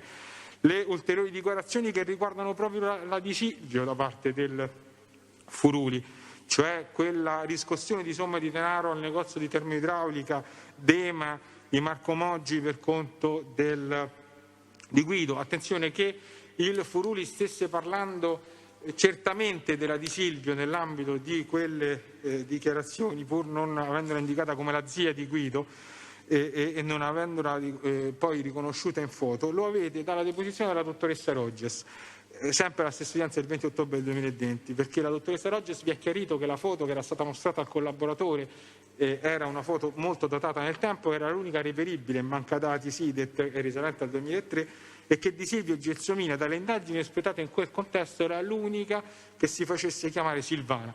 Quindi Silvana è certamente Di Silvio Gelsomina, così come indicata dal collaboratore Furuli. E quindi il terrore che il Maggi aveva di non essere riuscito, nel caso non fosse riuscito a pagare a Silvana, il terrore di prendere un sacco di botte per questo. E le ulteriori vicende, io non sto qua ad annoiarvi, c'è la deposizione del Furuli, i lavori fatti nella villa di Guido, Casamonica non pagato, il timore da parte dei creditori nel richiedere questi pagamenti. Insomma, tutte quelle dichiarazioni del Furuli che riguardano il contesto nell'ambito del quale certamente vive e gravita la Di Silvio, che come sappiamo è stata attinta dalla ordinanza di 416 bis per quel procedimento. Muovendo da queste premesse e dalle ulteriori che vi sono state illustrate, non riusciamo a capire perfettamente perché al momento dell'incontro di via Achemenide tutti i presenti si determinano a soggiacere a richieste che sono assolutamente esorbitanti rispetto anche soltanto all'iniziale concessione del prestito, cioè parliamo di un raddoppio della somma motivata sempre con il riferimento a quella modalità operativa del prestito a capitale fermo. Ma nei confronti del Di Marzio rileva, ai fini del metodo mafioso, qua sì, non solo, qui non siamo in presenza della minaccia silente, qui siamo in presenza della minaccia chiaramente evocativa del contesto mafioso di riferimento. Se è inutile che denunci, ne arresti a uno, ne rimangono fuori 100. E mi inserisco in quello che vi ha detto il collega, cioè è una delle cose che vi ha enucleato ai fini dell'enunciazione del metodo mafioso, della forza di intimidazione e della conseguente assoggettamento ad omertà. Questo è proprio il classico caso di scuola della presenza dell'aggravante del metodo mafioso. Del resto non è un caso che Cristian Casamonica, nell'andare a riscuotere le somme di denaro nei confronti del Di Marzio, si facesse accompagnare ogni volta da una persona diversa. Era proprio per rafforzare quella carica intimidatoria di quel messaggio, per rafforzare e confermare la carica intimidatoria che derivava da quel messaggio che gli era stato a chiare lettere recapitato in quella prima occasione. Ed è un messaggio che è perfettamente recepito dal Di Marzio, il quale acconsente a pagare alla figlia, gli è stato chiesto. Dice: ma perché, scusi, lei ha pagato queste somme di denaro? Perché quella gente o gli ridai i soldi o se no i dispetti te lo fanno. Nella sua semplicità ci ha voluto dire nient'altro che le conseguenze cui sarebbe andato incontro per come gli erano state fatte comprendere in occasione di quelle minacce formulate dal Casamonica.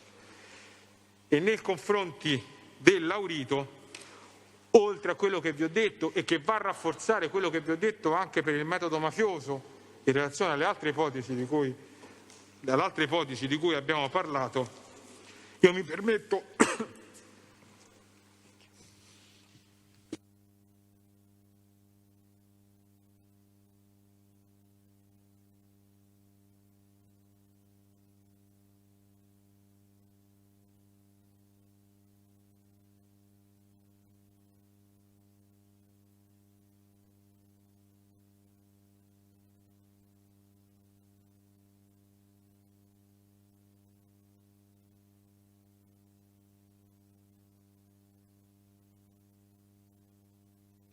Buonasera, dalla saletta Giuno di Caltanissetta, non vi vediamo e non vi sentiamo.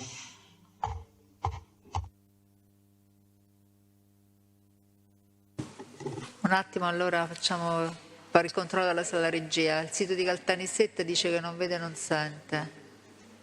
Un attimo, pubblico ministero, così si riposa.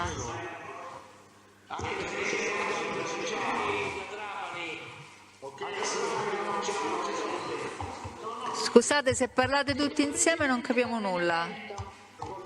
Da Benevento non abbiamo solo un'interruzione video, non audio. Ah, non sentono neanche dal sito di Benevento. Anche da Reggio Calabria. Non sentono, ho detto. Non vediamo. Da Reggio? Da Reggio Calabria non sentiamo e non vediamo l'audio. Ah, allora Reggio non vede e non sente. Signor Presidente, anche Lanciano, sentiamo, Quindi Lanciano sente ma non vede. anche Sassari, Presidente. Anche Sassari. Vi sentiamo ma non vi Vogliamo, vediamo. facciamo 10 minuti di pausa, pubblico ministero, e facciamo verificare il collegamento, visto che parecchi non stanno sentendo. Ci fermiamo 10 minuti. Invece da Lecce hanno rinunciato tutti gli imputati, penso che si possa autorizzare lo scollegamento. Ah, Lecce?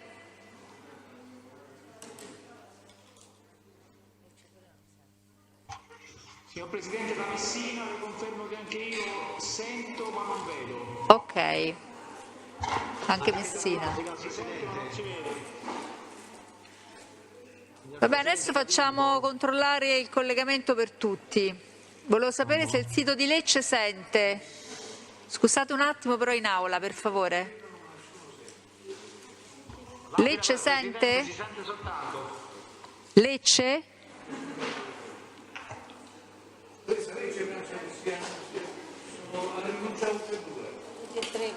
Io però non l'ho sentito, hanno detto che rinunciavano. Ah, va bene, intanto abbiamo disconnesso un attimo, ci interrompiamo.